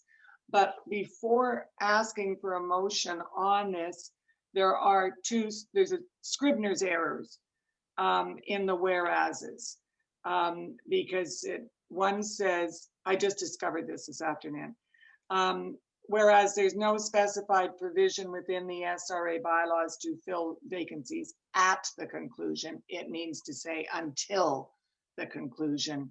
And similarly in the next, where in the therefore clause, it's simply a Scribner's error to change at to until. So can we go back to the motion that's on the floor and kind of get that out of the way? Oh, I'm sorry. I forgot about that. This was dealing with Steve's issue. Correct. This is whether we're going to use the same format as we did in the last election. Now, I guess my question is, if we don't do that, what do we do? We fall back to what occurred before that, or what is the standard? There was no question before that we did the questioning. There were no questions. It was simply people got, bios and then they elected. There was no engagement. Is that a stated policy or standard policy, or? I think it was like most things at Topsy. It just happened. So if we don't pass this motion, then it's pretty much wide open as far as policy is concerned, correct? I probably didn't need to bring a motion. I was just asking concurrence because we'd done it once before. Go. It wasn't. So if it's open, to your point, Doug, if we don't pass it, is it possible that it goes in the direction towards what Steve says, as long as it's within Washington state law to be able to do so? Well, I guess the I'm point not is, saying that's what we do. I'm just saying, is it possible? unless it is reconfirmed that we could do that in executive session, I suppose we could, but according to Helen, state law is pretty clear that we can't do it in executive session. So it's Steve? Well, it rests on the definition of personnel. Whether Correct. board members are considered personnel No. involved in the HOA or not. And I don't know the case law on that. So I don't know the case law. I know what I have read and what I've been advised. Volunteers are not considered personnel. That's the problem. And But Helen, I will go and investigate that. I mean, I'm happy to do it. Yeah. Helen, just so I was clear, you said that Richard's opined on that and there's something in writing that. I believe I have something in writing on it because I've gone through this so many times backwards from Sunday. I'm going to triple check it. And if not, I'll ask him. If I have authority, Doug, to call and ask. Yeah, I think it's important that we do that because I think it's I'm this is sure a I big, got a it big in issue writing. because I feel the same way Steve feels. I'm sure everybody does, that it's really hard to sit there and make a decision without kind of colluding a bit about it. I'm going to, if I may, disagree. Why should the members of the board have any more opportunity to engage and discuss about, with candidates or about candidates in secret among themselves before voting on a secret ballot?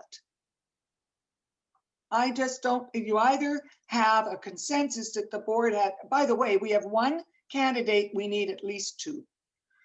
That, the board sits there and talks about everybody and we all decide. So let me I don't like that. Steve, go ahead. for exactly the reason you have executive sessions, so that you can have a frank and full discussion about it without bringing the person individually bringing the person, your concerns about the person individually into the public realm. That's why you have executive session. I agree and understand that. The problem is, it is only for the protection of people, like with the fines, etc., and on personnel issues. Those are the only people who are allowed the privacy. And legal matters. Yes, legal, sorry, and legal. Yeah. I didn't write it. I will go back and check again and again for you, and I'll get an opinion. I think we have it, but again, and then let you know. And if it means that the process would change, then we'll call a special meeting to change it, I guess. I don't know. That would be up to Doug. Well, we can always come back and amend a change if we find that the legal opinion is different. But And then we would have to advise the candidates that the system and the procedure which they are operating under would be expecting is going to be changed. any further discussion on this? There is a motion. Yeah. Any further discussion? I'm sorry, go ahead. There's no further discussion. I'll ask the question. All in favor? Nobody.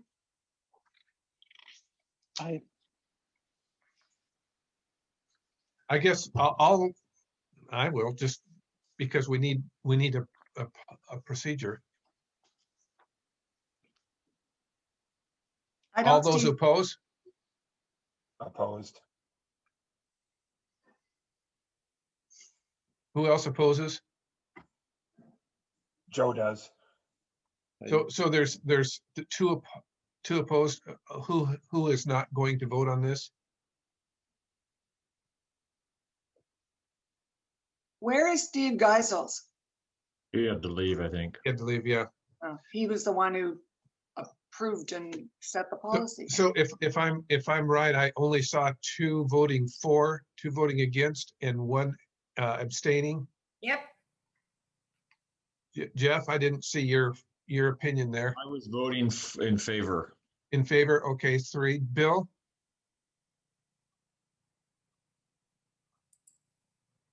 Would you clarify the motion? I got confused as to what we're for and against here. I'm The sorry. motion was to employ the same process for the candidate review in our board meeting as we applied at the last one. I'm in favor. Okay. Then that would say we have 1, 2, 3, 4, 2 against, and 1 abstain. Yeah, so Joe was against, so it would pass. Thank you, Yeah. and I will go back and double check everything so that we're. Yeah, send that out to everybody. Oh, I will. I Helen, get so it. that we all have it. No question. Okay. Okay, well, now the other is the amendment that I'm requesting a motion to amend 4.4 on vacancies. And it is, the specific amendment is in 0.5. The candidate with the highest votes will immediately be seated as a director who shall serve until the conclusion of the calendar year. And there are the 2 Scribner's errors where at needs to be until, but I think that's just a Scribner's error. So if somebody would like to make that motion, we would have that. So moved. Thank you. Is there a second? There's a second. Okay, Jeff, thank you, and Patricia. So any discussion about this? Okay, all in favor? Aye.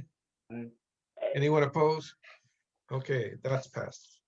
Good job. Okay, just FYI, looking towards this next big election cycle, the AGM, We will have 4 positions open for 2-year terms and 1 position for a 1-year term, because Alec's term continued until 2022. Now, the election manual. You've all got the elections manual. The finalization of this was delayed because we had a few things like special elections and then the special general meeting. And I'm very thankful that Mitch and Amber were able to and did, no cost, work through with us as we finalize this, because it's a very detailed, complex document. One of the things, so that's a thank you to them, which I would like to see recorded. The other thing is that we used the whole counting procedure for the ballot counting on the special general meeting, and which April and Buzz were there, as Pat Kinshot also was there as observers. And the system, the process worked really well. It ran smoothly. Lori was just great. The members of the election committee all were there, and the process, we tested it and it worked, which I think is really nice to be able to report.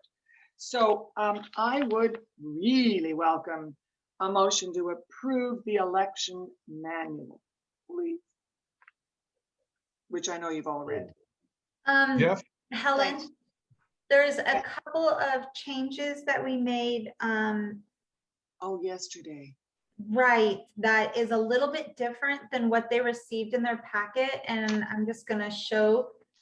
They're those pretty much changes. Scrivener's type errors, aren't there? Because one Yeah, has pretty slash much. proxy, yeah, and a comma or something. Let me go to, let's see, We're okay, doing- in page 10, Yeah. where it will be approved by the board before final submitted to association legal counsel. That'll be where deemed appropriate. Yeah, because otherwise it was a blanket of everything reviewed. And I Which know is- the treasurer wouldn't like that. Not necessary.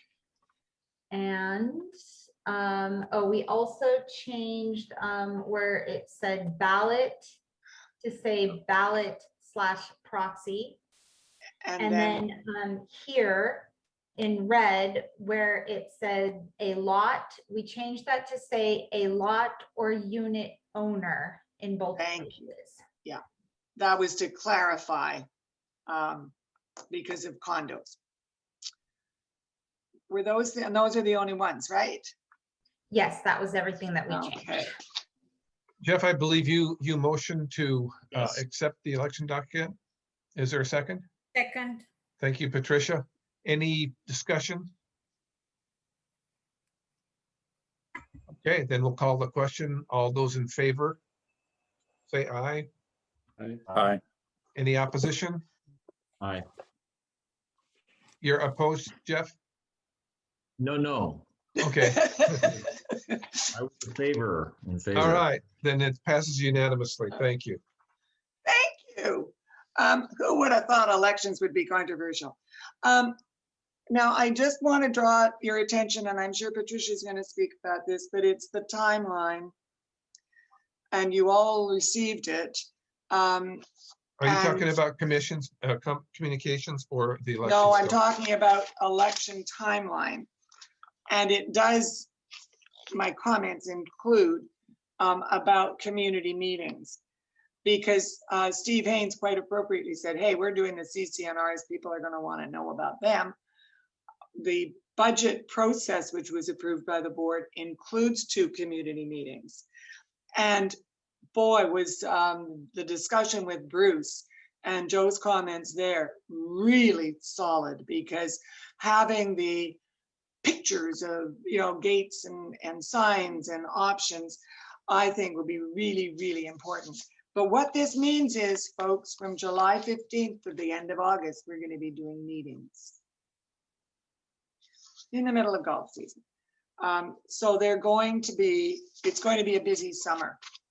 And it's yeah, that's kind of where I'm at on that. And I think Patricia's probably up next. Yes, she is. And so she gets to talk about it more. Okay, before because we it's go a to communications, I just want to combination. thank Helen and the elections committee for the work that they put into this manual, because I watched the cars in Helen's driveway day after day after day, and I know that they've been in other people's driveways. Been a lot of work put into it, so thank you very much, Helen, Thank you, Helen. Thank you. I'll and pass that on. and to your committee. Oh, I'll pass it on. Okay, communications committee, Patricia. All right, next. We met as the usual timing, I believe is the second Wednesday or so of the month. A couple of things before I go into depth. We are going to be on the look for a new member because there was a vacancy, probably a second or two members on that. There were recommendations. There are going to be recommendations and to probably change or review the charters that were done. Everybody has received a copy of it, especially a new member or seat, to see if we can change a little bit, probably not too much, but that will be forward to the governance committee. And also because we know we have to work on this timeline that is going to be before the elections. I know we need to do a lot of work and we don't want to backtrack whatever needs to get done. As Helen mentioned, also, we need to work on the information given and forward to the community for those town hall meetings before the elections. So yes, reiterating, this is going to be a very busy summer. Furthermore, we're also going to have just a budget required for the communications committee, and we're just coming up with those numbers. We spent some time on the communications committee to just analyze what is our main source of communications. I know that we have talked through this. There are many channels, news that go every week, special meetings, or moving forward with what we want to convey to the community. Folks, our website is not a useful tool as far as I see it, and reviewing that as much, we are a little bit behind, not a little bit, way behind on the information that is posted in there. And there's a lot of stuff that needs to be put in there in order to be up to date. It's not really the best looking thing, but we can manage to that. But for the most important thing is that if the website, it is going to be our source of information if people disregard any mails or junk that they see through their couriers or so. We need to have a solid, friendly way to get information, and our website is not up to date. One of the issues is not up to date because we don't have a personnel to do that. As Joe has been doing, he's working hard to get a professional taking care of or to help in taking care of the finances. Like example, hiring a bookkeeper, hiring a professional person to take care of that. The same way I go for this website. We need to look at it, on my opinion, I'm proposing to look at this as a very important way for us to communicate, to get a professional person to take a look and be the source of getting the information through the website as a friendly looking, probably change it, just update it. A WordPress nowadays is not a website that is current. It's very steady, it's standing, it's not really dynamic. I know a lot of these things accumulate on the cost, but if we want to be professional, we need to support this stuff at this moment. Either we hire somebody to take care of this, or we need to do it through our staff. Yes, Doug. So Patricia, I think that there is a web enhancement plan that is being developed. John, you can kind of tag in here, but as we finish the white paper and it becomes web-based, part of the contract that we have with him is he's going to recast our website. So John is going to be working closely with him. I think that you guys probably should make sure that you're plugged into that, so that that design and everything doesn't happen in a vacuum. So Oh, I understand. It just goes beyond that. From, let's say, do you write a work paper or so, or who's going to put that information into that? Is it going to be somebody from the staff? If such is the thing, you know, right now the staff is overloaded. I mean, I'm just talking frankly because it's just not just the web. I'm seeing, you know, a lot of things that are behind. A lot of our staff is overloaded with work at this moment. You know, a half-time person, I believe Debbie has Justine, that is just half-time personnel who probably can take a little bit more of the work in order to be efficient. And I'm seeing a lot of lack of efficiency on the work. I know everybody is trying to do their best, but at this moment, if we do not support the staff with extra manpower or either subcontracting or getting somebody in-house, we're not going to achieve what we're planning to do either by the end of the year or by the next AGM. So I strongly recommend that we either bring up the hours of a part-time person or we subcontract the stuff that we're doing that are extra for it. So as like I mentioned again, I don't want to be redundant, but if it is going to be more efficient and economically to bring somebody that is going to take care of the bookkeeping or, you know, do the numbers, why don't we bring somebody? If we're going to have somebody professional that is going to take care of the website, why not? We have done that in occasional ways, but it's going to get us up to the point where we're not going to all the time lagging on communication, lagging on performance. And it's just, if as the board, I know I'm going a little bit beyond and I want to cut it short, but if we as the board, if we have just 3 things to accomplish by the end of the year or by the AGM, which with this regard, I'm not saying what is more important or not.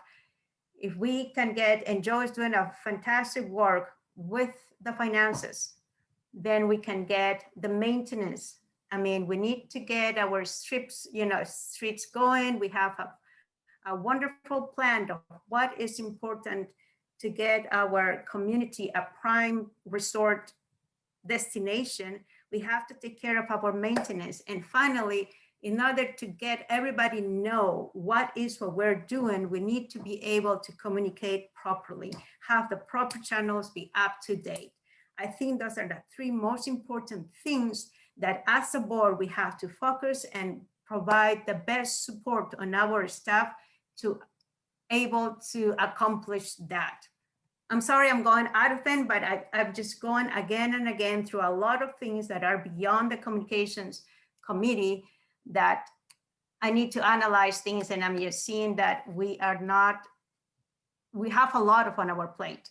And if we can just probably minimize and be efficient of what we're doing with the resources so we can have it in hand or outdoors, we're able to do the stuff. Yes. Jeff? Yeah, I think we all agree, Patricia, we want to have a website that's up to date and reflecting of the image that we want in the community. But it comes down to cost benefit. Yep. And I think we have to get some numbers, just like the bookkeeping thing. You know, there was an RFP. We've put that on hold now because we have to first decide what's the appropriate level of that we need and the cost associated with that and so on. So yeah, I think that's the way we need to go, is first to get an idea of what this would entail. And is it a one-time thing? Is it a repetitive thing? Is it an outsourcing thing, and so on? So that would be my comment. Yeah, as we've had the same discussion with Bruce and Debbie, I think it's important that if there's a significant need that's sitting there and your committee's has that entailed, then what we need to do is put a 5-year plan together and just say, here's what we need, and here's how we can do it. Here's what it's going to cost. Put a little 5-year plan together, and then we'll have that for the budgeting cycle so that we can then start to figure out what our priorities are relative to maintenance, communications, all of those things.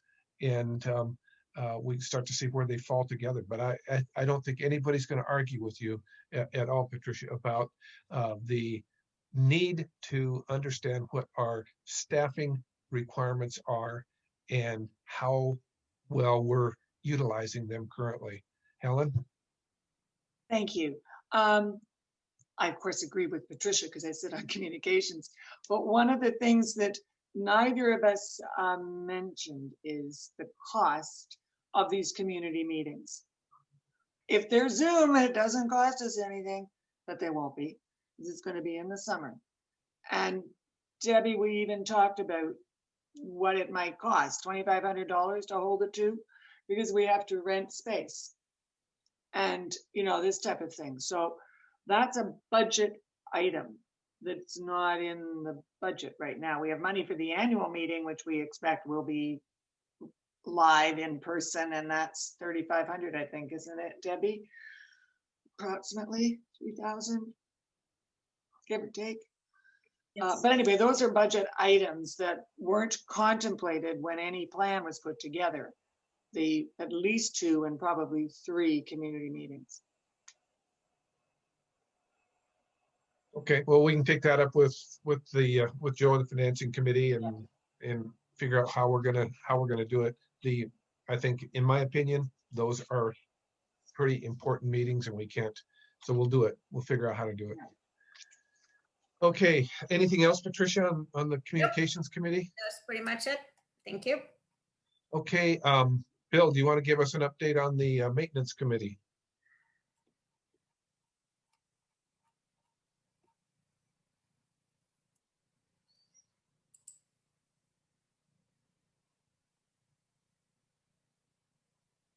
Bill, you're muted. Let's come back to me. Let's come back to maintenance committee. Jeff, you want to do security and safety? Safety and security, yeah. Well, I guess the first thing is we have not had a meeting since the last one, since we have quarterly meetings. I am currently the chair of this committee, but at some point we'll need to get a new chair because now that I'm vice president, I'm the chair of the governance committee. So I just can't juggle being two chairs of 2 committees. So that's not on the agenda now. I guess we'll have to put that on the agenda for next meeting. And the real issue here is just to strike from the bylaws the emergency preparedness committee reference and to amend the bylaws by insertion of the section 6.4.1, 0.2 and 0.3, which are in your handbook, pages 53 to 55. There is a reference to this CERT, which is basically emergency preparedness, which is already captured in the charter that was approved at an earlier board meeting for the Safety and Security Committee. So I guess that's really the only, and you have probably already reviewed it. It's pretty straightforward since the committee is really focused around 2 main objectives at this point. One was CERT and one was a neighborhood watch, block watch program. So I guess, do we have to do a motion to approve this board resolution for the amendment to the bylaws, adding sections 6.4.1, 2, and 3? Yes, let's, is there someone that would like to propose that motion? Jeff, do you want to propose that? Yeah, so I propose that board resolution or motion. Is there a second? Steve? Is there any discussion about this? Looks pretty straightforward to me. Bill? Am I unmuted now? You are. Oh, good. I kept pushing the button, it wouldn't unmute. On this topic, I think it's an excellent idea that you have deleted the Emergency Preparedness Committee, and I note that you put a short sentence that your committee will support a emergency preparedness function as well. Is that correct? Yes. Okay, and I have an interest in that from a communication standpoint. So I just wanted to confirm that that was the direction you were going in, and we can discuss this at another time. Yes. Mhm. Good. Any further discussion? Then I'll call the question. All in favor of the proposed motion, say aye. Raise Aye. your hand. Aye. Any opposition? Terrific.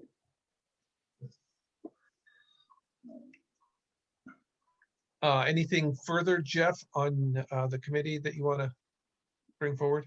Not on safety and security, and unfortunately on governance, I have not yet, in my role as chair, called a meeting, which we need to do, so I can get up to speed myself on sort of the status. I did speak with Steve Hames, just as a member. He gave me sort of a quick overview of the goings on. So I need to do that. So that's I will endeavor to do that very soon. Terrific. All right, back to maintenance committee. Bill, do you have an update for the board? Well, first of all, I'd like to, and I don't know that we needed a motion for this, but I'd like to appoint Bill and John as co-chairman of the maintenance committee. Bill and I talked about this earlier in the week, and I think that Bill would probably like to have that support from John. So I don't know that there's a motion required for that appointment. Is there, Debbie? If you would go ahead and make a motion, Doug, I think that would be good for the minutes. Okay, then I'll make the motion that that Bill and John be co-chairman of the maintenance committee. That also is the process of adding him to the maintenance committee. He is currently not an official member. So is there a second to by default, that's what you're doing. So is there, Jeff, you second the motion? I second, yeah. Okay, so to further the conversation, yeah. So John becomes approved to be on the committee, obviously. Is there any discussion? While we're doing this, let's also include Jennifer Plumbaum as a new member of the committee. She had volunteered, but we had not brought her in. Okay, let's do that after we get through with the discussion on the motion. Steve? So is that an amendment to the motion to make John a member of the committee as well? It doesn't matter. If we want to have a single vote, let's make it an amendment. Just I'll so second the amendment. Why don't I withdraw my motion and I'll restate my motion that we'll appoint Bill and John as co-chairman and approve Jennifer and John to join the committee. All right. I second. All right. Now, is there any further discussion on that? All in favor, raise your hand and say aye. Aye. Anyone opposed? Okay, great. Got that out of the way. I apologize. I was writing. Who seconded that motion? I did. Bill McNally. Oh, I saw Jeff's hand. Okay.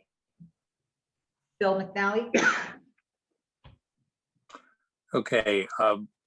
I'd like to further discuss the condition of the charter for the maintenance committee. Is that okay?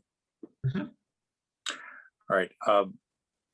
We've had some ongoing discussions, mostly between John and myself and with Doug. And the maintenance committee started out as having responsibilities for oversight of the maintenance functions of the SRA, and it was also a compliance committee.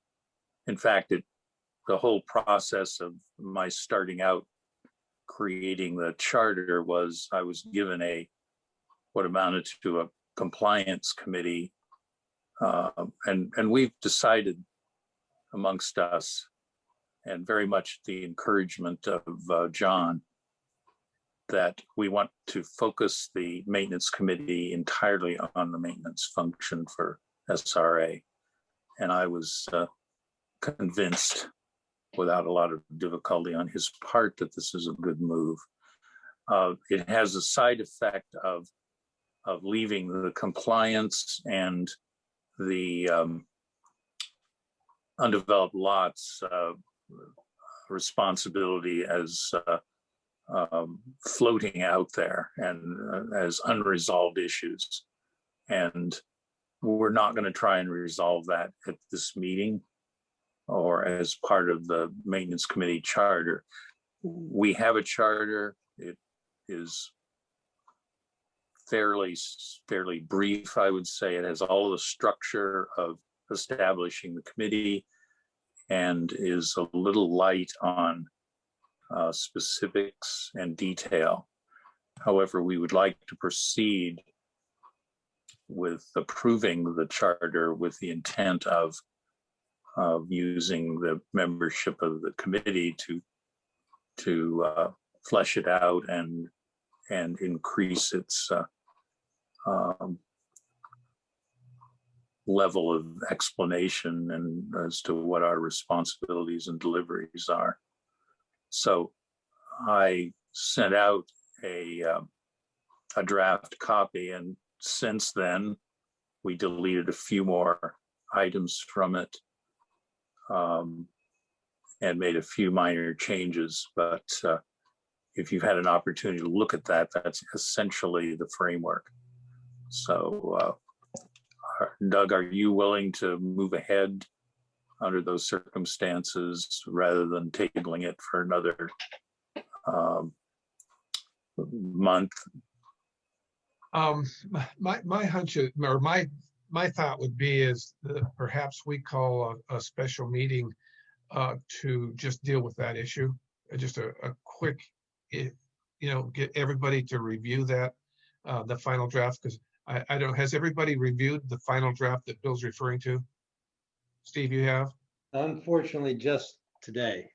And I sent you and Bill and John some comments. I have no problem with it, but there are two disentanglement issues regarded with the ASC and the maintenance committee that this brings up that we had resolved, I thought, before. And it also raises the question that the governance committee needs to deal with of whether we need to find an enforcement committee.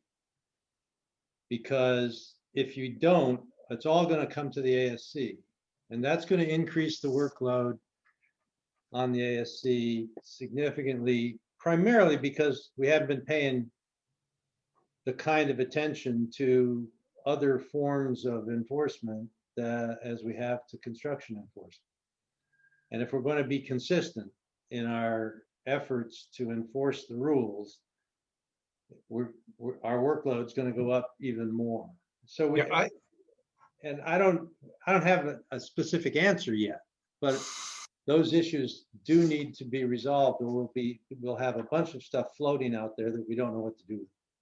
Because I think that ASC compliance and maintenance are so intertwined and so critical, I would suggest we have a meeting next week to just deal with those three issues, how we're going to pull them together and get the maintenance draft completed with its scope of work, figure out what we're going to do about compliance, and then make sure that it all ties in with the ASC requirements. Bill? Doug, we already have a maintenance committee meeting scheduled for a week from today at 2 p.m. Perhaps that would be what we would want to do at that meeting. Does that work for everybody? Okay, then let's do that.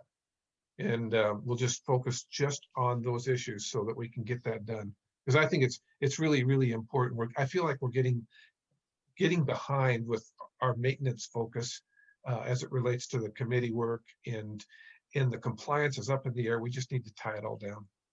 Steve? Can we possibly push it a bit later? I had to reschedule a physical therapy visit to get to an ASC meeting today, and it ends at 1:45 in Bellingham on next Thursday. What time do you want it? 3? Does that work for everybody? Doug, Yes, are you No. wanting everybody at that meeting or make this a working meeting of maintenance and ASC? I A wanted small working group. I wanted a board meeting so that we can pass it, get it done and pass it. So that will be an invitation to the membership to attend that meeting as well, correct? If it's a special meeting? Yeah, anybody that wants to can listen in, that's for sure. Okay. Well, it was the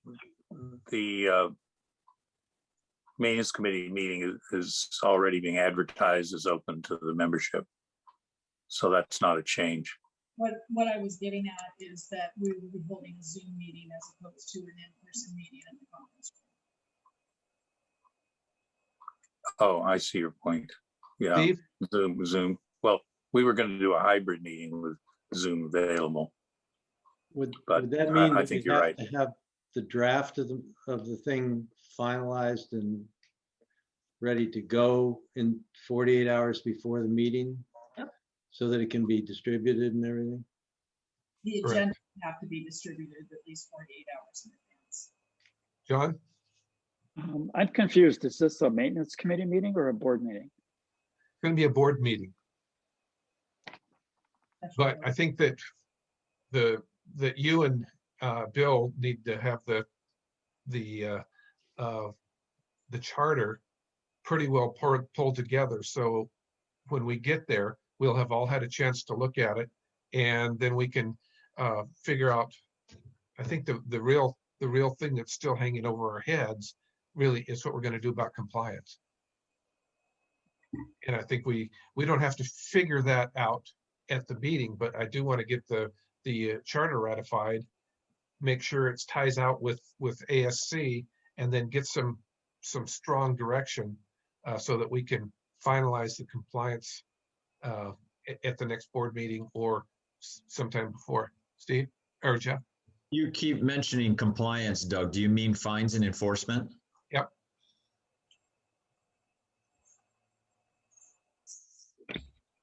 Am I hearing you say that you need by next Thursday,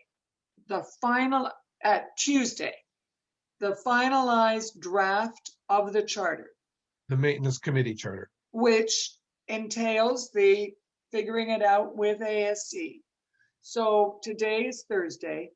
So so what that means, translate to me is maintenance and ASC or members thereof have to get together between now and Tuesday and have it all, figure out all of those details so that it's ready to be presented at the meeting on Thursday. What are you, about 95%, Bill and John, you think?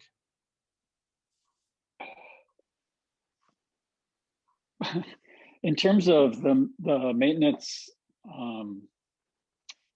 charter draft, I think it's pretty close. And then as far as maintenance is concerned, Steve had some good comments that he provided today, some of which were already accounted for and accommodated when we met yesterday. There is the question of whether the maintenance committee is responsible for ASC-like compliance of SRA property or not. That's an interesting question.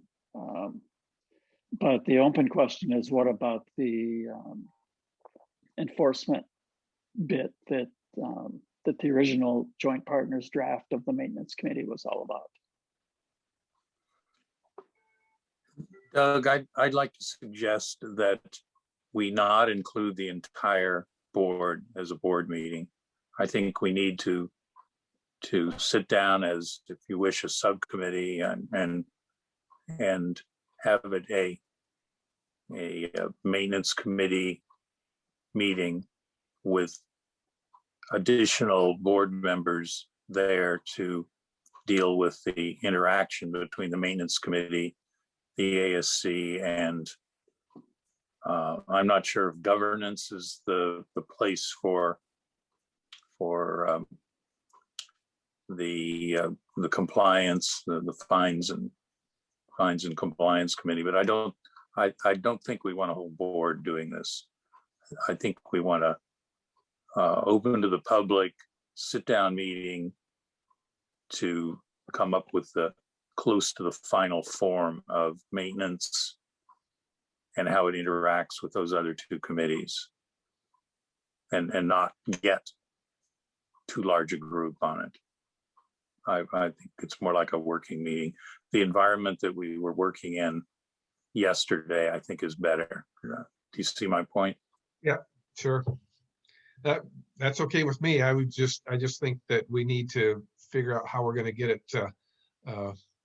adopted. So I think that would be productive. We can, I would think that we could probably do,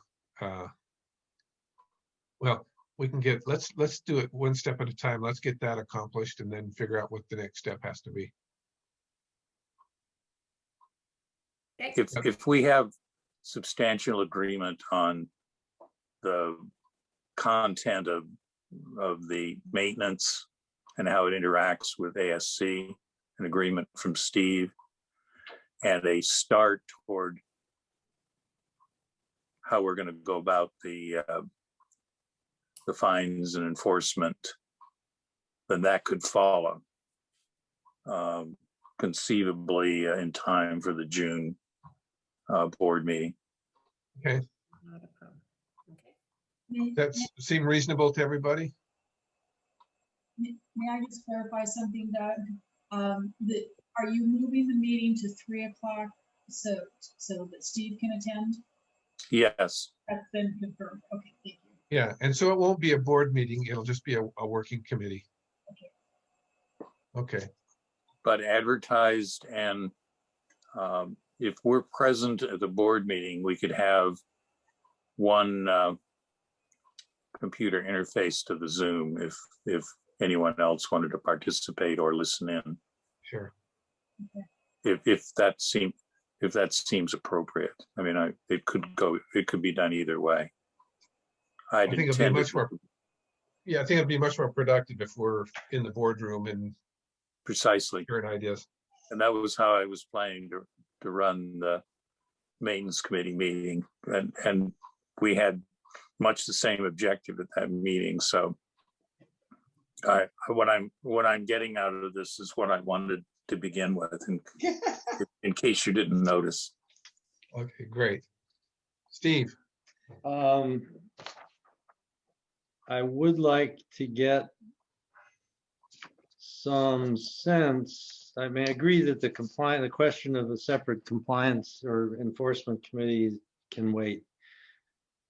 I would like to get some sense from the broader board about a couple of issues that go to the disentanglement. Is it okay? Can I send a couple of questions out to the board without convening a meeting? Well, I think so. Yeah, you can do For that. opinions? Yeah, sure. Okay, I'll do it that way then. I already replied to your disentanglement questions. So. Right, I just think that they're broad enough that we ought to, you and I shouldn't make the decision. That's correct. At least come to some suggestions. Yeah. Okay. Have we beat that up enough? All right, we'll go on to the next one, Environmental Committee.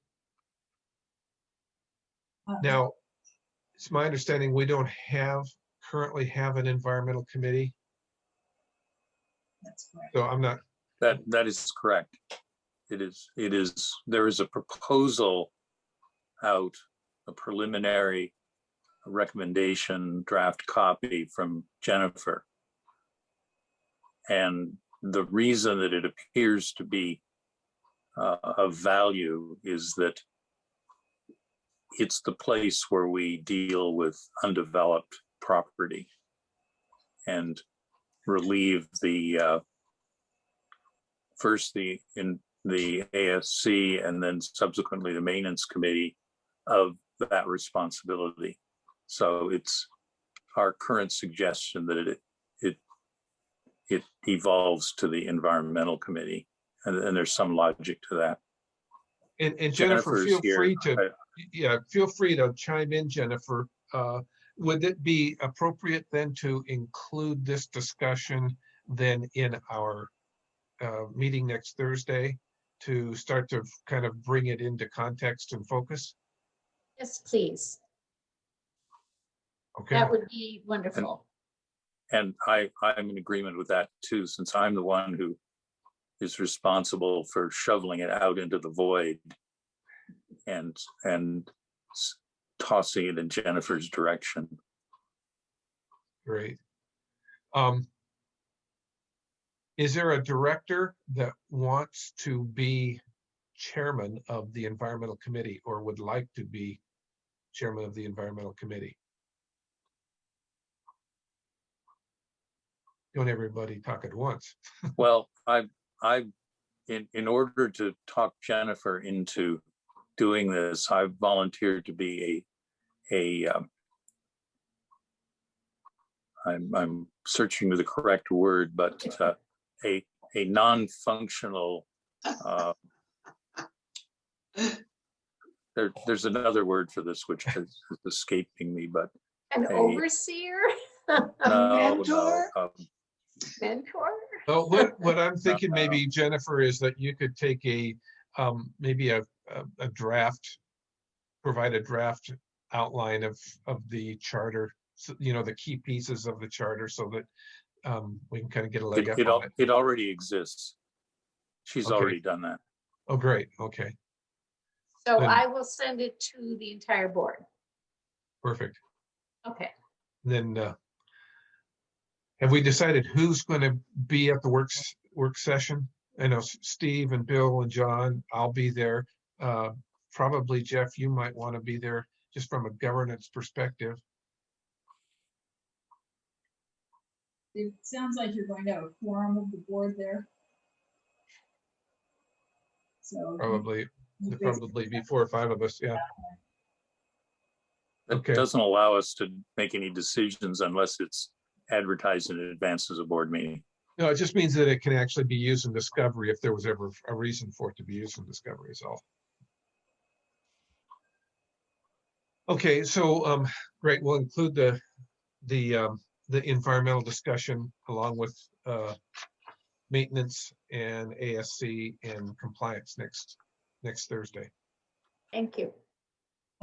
Bill, I believe you had provided an agenda. Did you want to revise that for today's discussion for next Thursday? Yes. Thank you. Yes, I will provide you with something tomorrow. Thank you. And if you could send that to Justine, please. Yes. No problem. Thank you. Okay, next on our agenda is the continuing business and voting as necessary, as how it's headed, but focus group reports. Steve? We had an ASC and maintenance focus group meeting and nobody showed up. Showed just the members of the maintenance committee and so we're judging that the level of interest is focused elsewhere. Terrific. So I think that the extension of the 2020 blanket purchase order, Debbie, you could probably fill in the blanks here, but this is the project that Jake Lee has brought to near conclusion that we all looked at. And I think that the key now is there's one last segment to do, which is to take that work and put it into a web-based presentation that will be on our website. In doing so, we'll also tie our website up a little bit better. So I guess we have a contract with him that was the extension of the previous contract. He did most of this work out of contract. And so what we did, and Debbie, just correct me if I'm off base here a little bit, but what Debbie has done and John have done together is work out the deliverables of the contract, how we're going to get those, and it provides a contract against which Joe can actually make final payments. Anything else about that, Debbie? I think that's accurate, unless John has anything else to say. No. Okay, so Steve? Are we going to handle the question of the long-term maintenance of this thing as a separate issue? I think we have to. We don't have, I don't think we have the answers to that yet. We're on the 98-yard line here. I think that there's $2,000 left that we're holding back to be completed once all of the deliverables are provided and that it's up and working. I think that there is a maintenance question that we've got to get our arms around. John is going to work with Jake and Debbie to kind of bring that into focus, make sure that it's there. Good. Am I right, John? Not talking out of church there. But we clearly need maintenance, and it's on the agenda to try and figure out how Jake will be able to continue to support us, or we can find other support.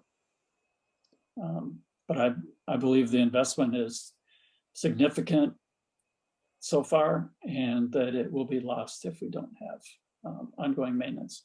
Yeah, the investment has been made, and so we've got another $2,000 to put it over the finish line, and based on the approximate, Debbie, give me the right number, but approximate $28,000 that has been spent.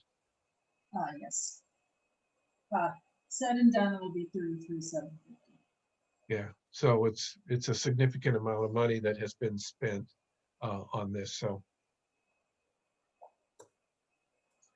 I guess what we need to do is there a motion to accept the contract extension purchase order? I guess, is there a motion to do that? So move. I move. John, you second? I'll second. Okay, is there any further discussion? Debbie, do you want to, does anybody have any real question about what this contract is? I believe that a majority of the people, board members that are in attendance today did see Jake's presentation during the leadership meeting. And it does appear that it's going to be an incredible tool and asset to the association, is my comment. And I know that that Joe has pretty much signed off on it and has required it. So I'll just go ahead and ask the question. All in favor? Say aye. Aye. Aye. Anybody opposed? Okay, so that we'll get that wrapped up and finished. With that,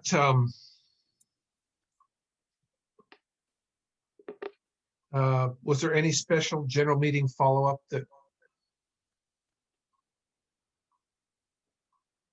I haven't seen any, so we'll move on to the next one. So we're going to meet again on the 17th as a full board meeting, 2 o'clock, 17th of June. We'll meet next Thursday at 3 for a work session for maintenance, ASC, and compliance and environmental. Anything else to bring to the floor? Doug, I think that Joe had just asked if the board wanted to consider changing the time of board meetings during the summer months. And I will say that we do have an owner confirmed for executive session for the June meeting. So I would ask that we leave that at 2 o'clock, but if the board wants to consider a different time moving forward, the staff will work to accommodate a different time for the meetings. I'm sorry, I didn't catch your point, Debbie, about June, the June meeting. My point is that I already have someone lined up to attend that meeting in executive session. And so if we can leave that meeting at 2 o'clock, or I could try to change that time, I think I would have to send out another notice to that person for the formality. So is there any general conversation about, any thoughts about whether we should move the time? Well, I was texting with Joe. I don't know if he left any comments with you, Doug, because he raised the issue, but it's something we've discussed. It's the 2 o'clock time. I appreciate that we need to have our Debbie and her team in attendance, and they don't work forever. And we could conceivably do it later in the evening. So I guess that's the issue. That's the first issue I see, is making sure that we do it in a time that's convenient for Debbie's team to attend, Debbie and her team to attend.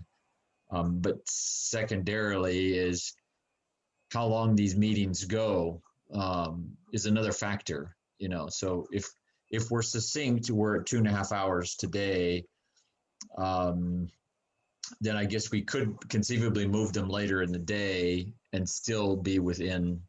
When do you work to what hour do you work generally? You said you work 10-hour shifts. Is that correct, Debbie? Is that I the work, same for all of your team? I work 10 to 12-hour shifts, but I spoke with Lori and Justine before the meeting, and we would just adjust the schedule. Say if you started the meeting at 4, they would come in later or take comp time. So like I said, we will work to accommodate the board's wishes. Yeah. I mean, for me personally, obviously in the summertime, there's just more activities outside and things like that. So having something in the middle of the day is just, you'd rather it be maybe later in the day. I mean, from my preference, I don't know what Joe was thinking when he sort of raised the issue initially, but so those are my initial thoughts. Patricia?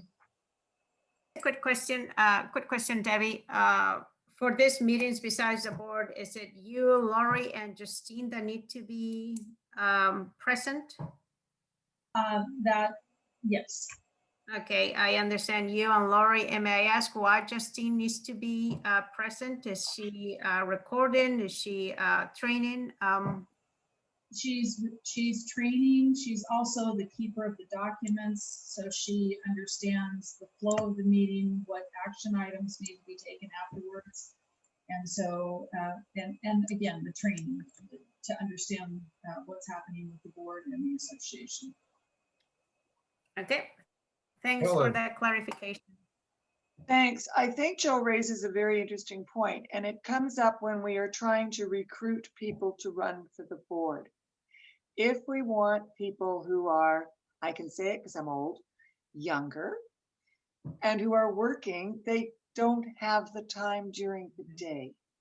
It's a real challenge. Now, a lot of people here, the majority of us are blissfully retired or semi-retired or can do our own schedules. But if we are wanting to include more people, the option for meetings at other times of day must be considered. So when we send out the, it's in the manual, I've forgotten whether it mentions this, but you know, board meetings can be set by any board as soon as the board's elected. But if people say, well, gee, when are board meetings? 2 o'clock. Oh, I can't do it because I'm working. That limits the number of people. So it's just a consideration. And it's a very strong one because I do work and I do have to cut my day on a Thursday short in order to attend, because I don't know if I can go back to work around 6 or so. So for any scheduled meetings, I do agree with that point. Well, does anybody, I guess if we did it as an evening meeting, it would certainly give us incentive to get the meetings done faster, quicker. Not that I know that, I don't know how we can manage it much tighter than we are, but we definitely need to try and figure out how to keep things to a 2-hour window. Well, just if I could just mention, we spent over an hour on the committee's reports today. And that's excessive. It's excessive in my opinion. If we're doing a 2.5-hour meeting so far, and we spent more than 1 hour on these subcommittees, that's just way too much time. So we have to be more efficient. It's not that we want to be quicker. We have to be more efficient. And there's a lot of side conversation. There's a lot of drifting off topic. And so if we can be more efficient and be more focused around A, B, and C, that's why we have an agenda, then I'm okay to have it in the evening, but I'm not okay because I'm an early to bedder. And I don't stay up until 10 o'clock at night. So if we're going to do it in the evenings, I think there's an incentive to be more efficient and focused. And that's the reason why we have agendas. And then we could accommodate people that were working. Debbie? I would second Jeff on that, again, the staff is willing to accommodate the board's wishes on meeting times. But if it's running, 9:30 at night and they've got to be back here early in the morning. So I would just ask that, again, stay on agenda, and if we can do it not too late in the evening. I don't know if we did 6 o'clock for a while, somewhere in that time frame, and have it 2 hours, that gives the person time to get home, get settled, get some rest, and get back to work. So why don't we do this? Why don't we share some ideas via email and, get a sense of where everybody is. And at the next board meeting, we'll bring it up and make a decision. All right. Okay. All right. With that, I think we've gone through our, is there any reason for executive session? I actually would have just one thing. It'd be real quick. Unless we want to just bag it and I could take it offline. Could I make a comment before you do that? And that is that I'm going to suggest everybody look at the Northern Light. Because you might discover, if you look at today's edition, that we have a candidate for city council. And she's online somewhere. Jennifer, have you disappeared? Are you still here? Steve, did she go offline? She must have. Jennifer has officially announced that she's running for Blaine City Council, Ward 3, which is us. Terrific. So it's the pictures and everything. It's just in today's Northern Light. So I thought you would want to know. That's terrific. Mm-hmm. Jeff, it's up to you if you feel like you need to take this into executive session. We can do it right now. Yeah, just as quickly. Okay, Lori, can you put us into executive session in meeting is adjourned. You need a motion? A motion is not required to adjourn a meeting. So. Doug, excuse Yes. me, since you convened into executive session, there needs to be an outcome of the executive session for the minutes. There was no decision made in executive session. Okay, thank you. All right.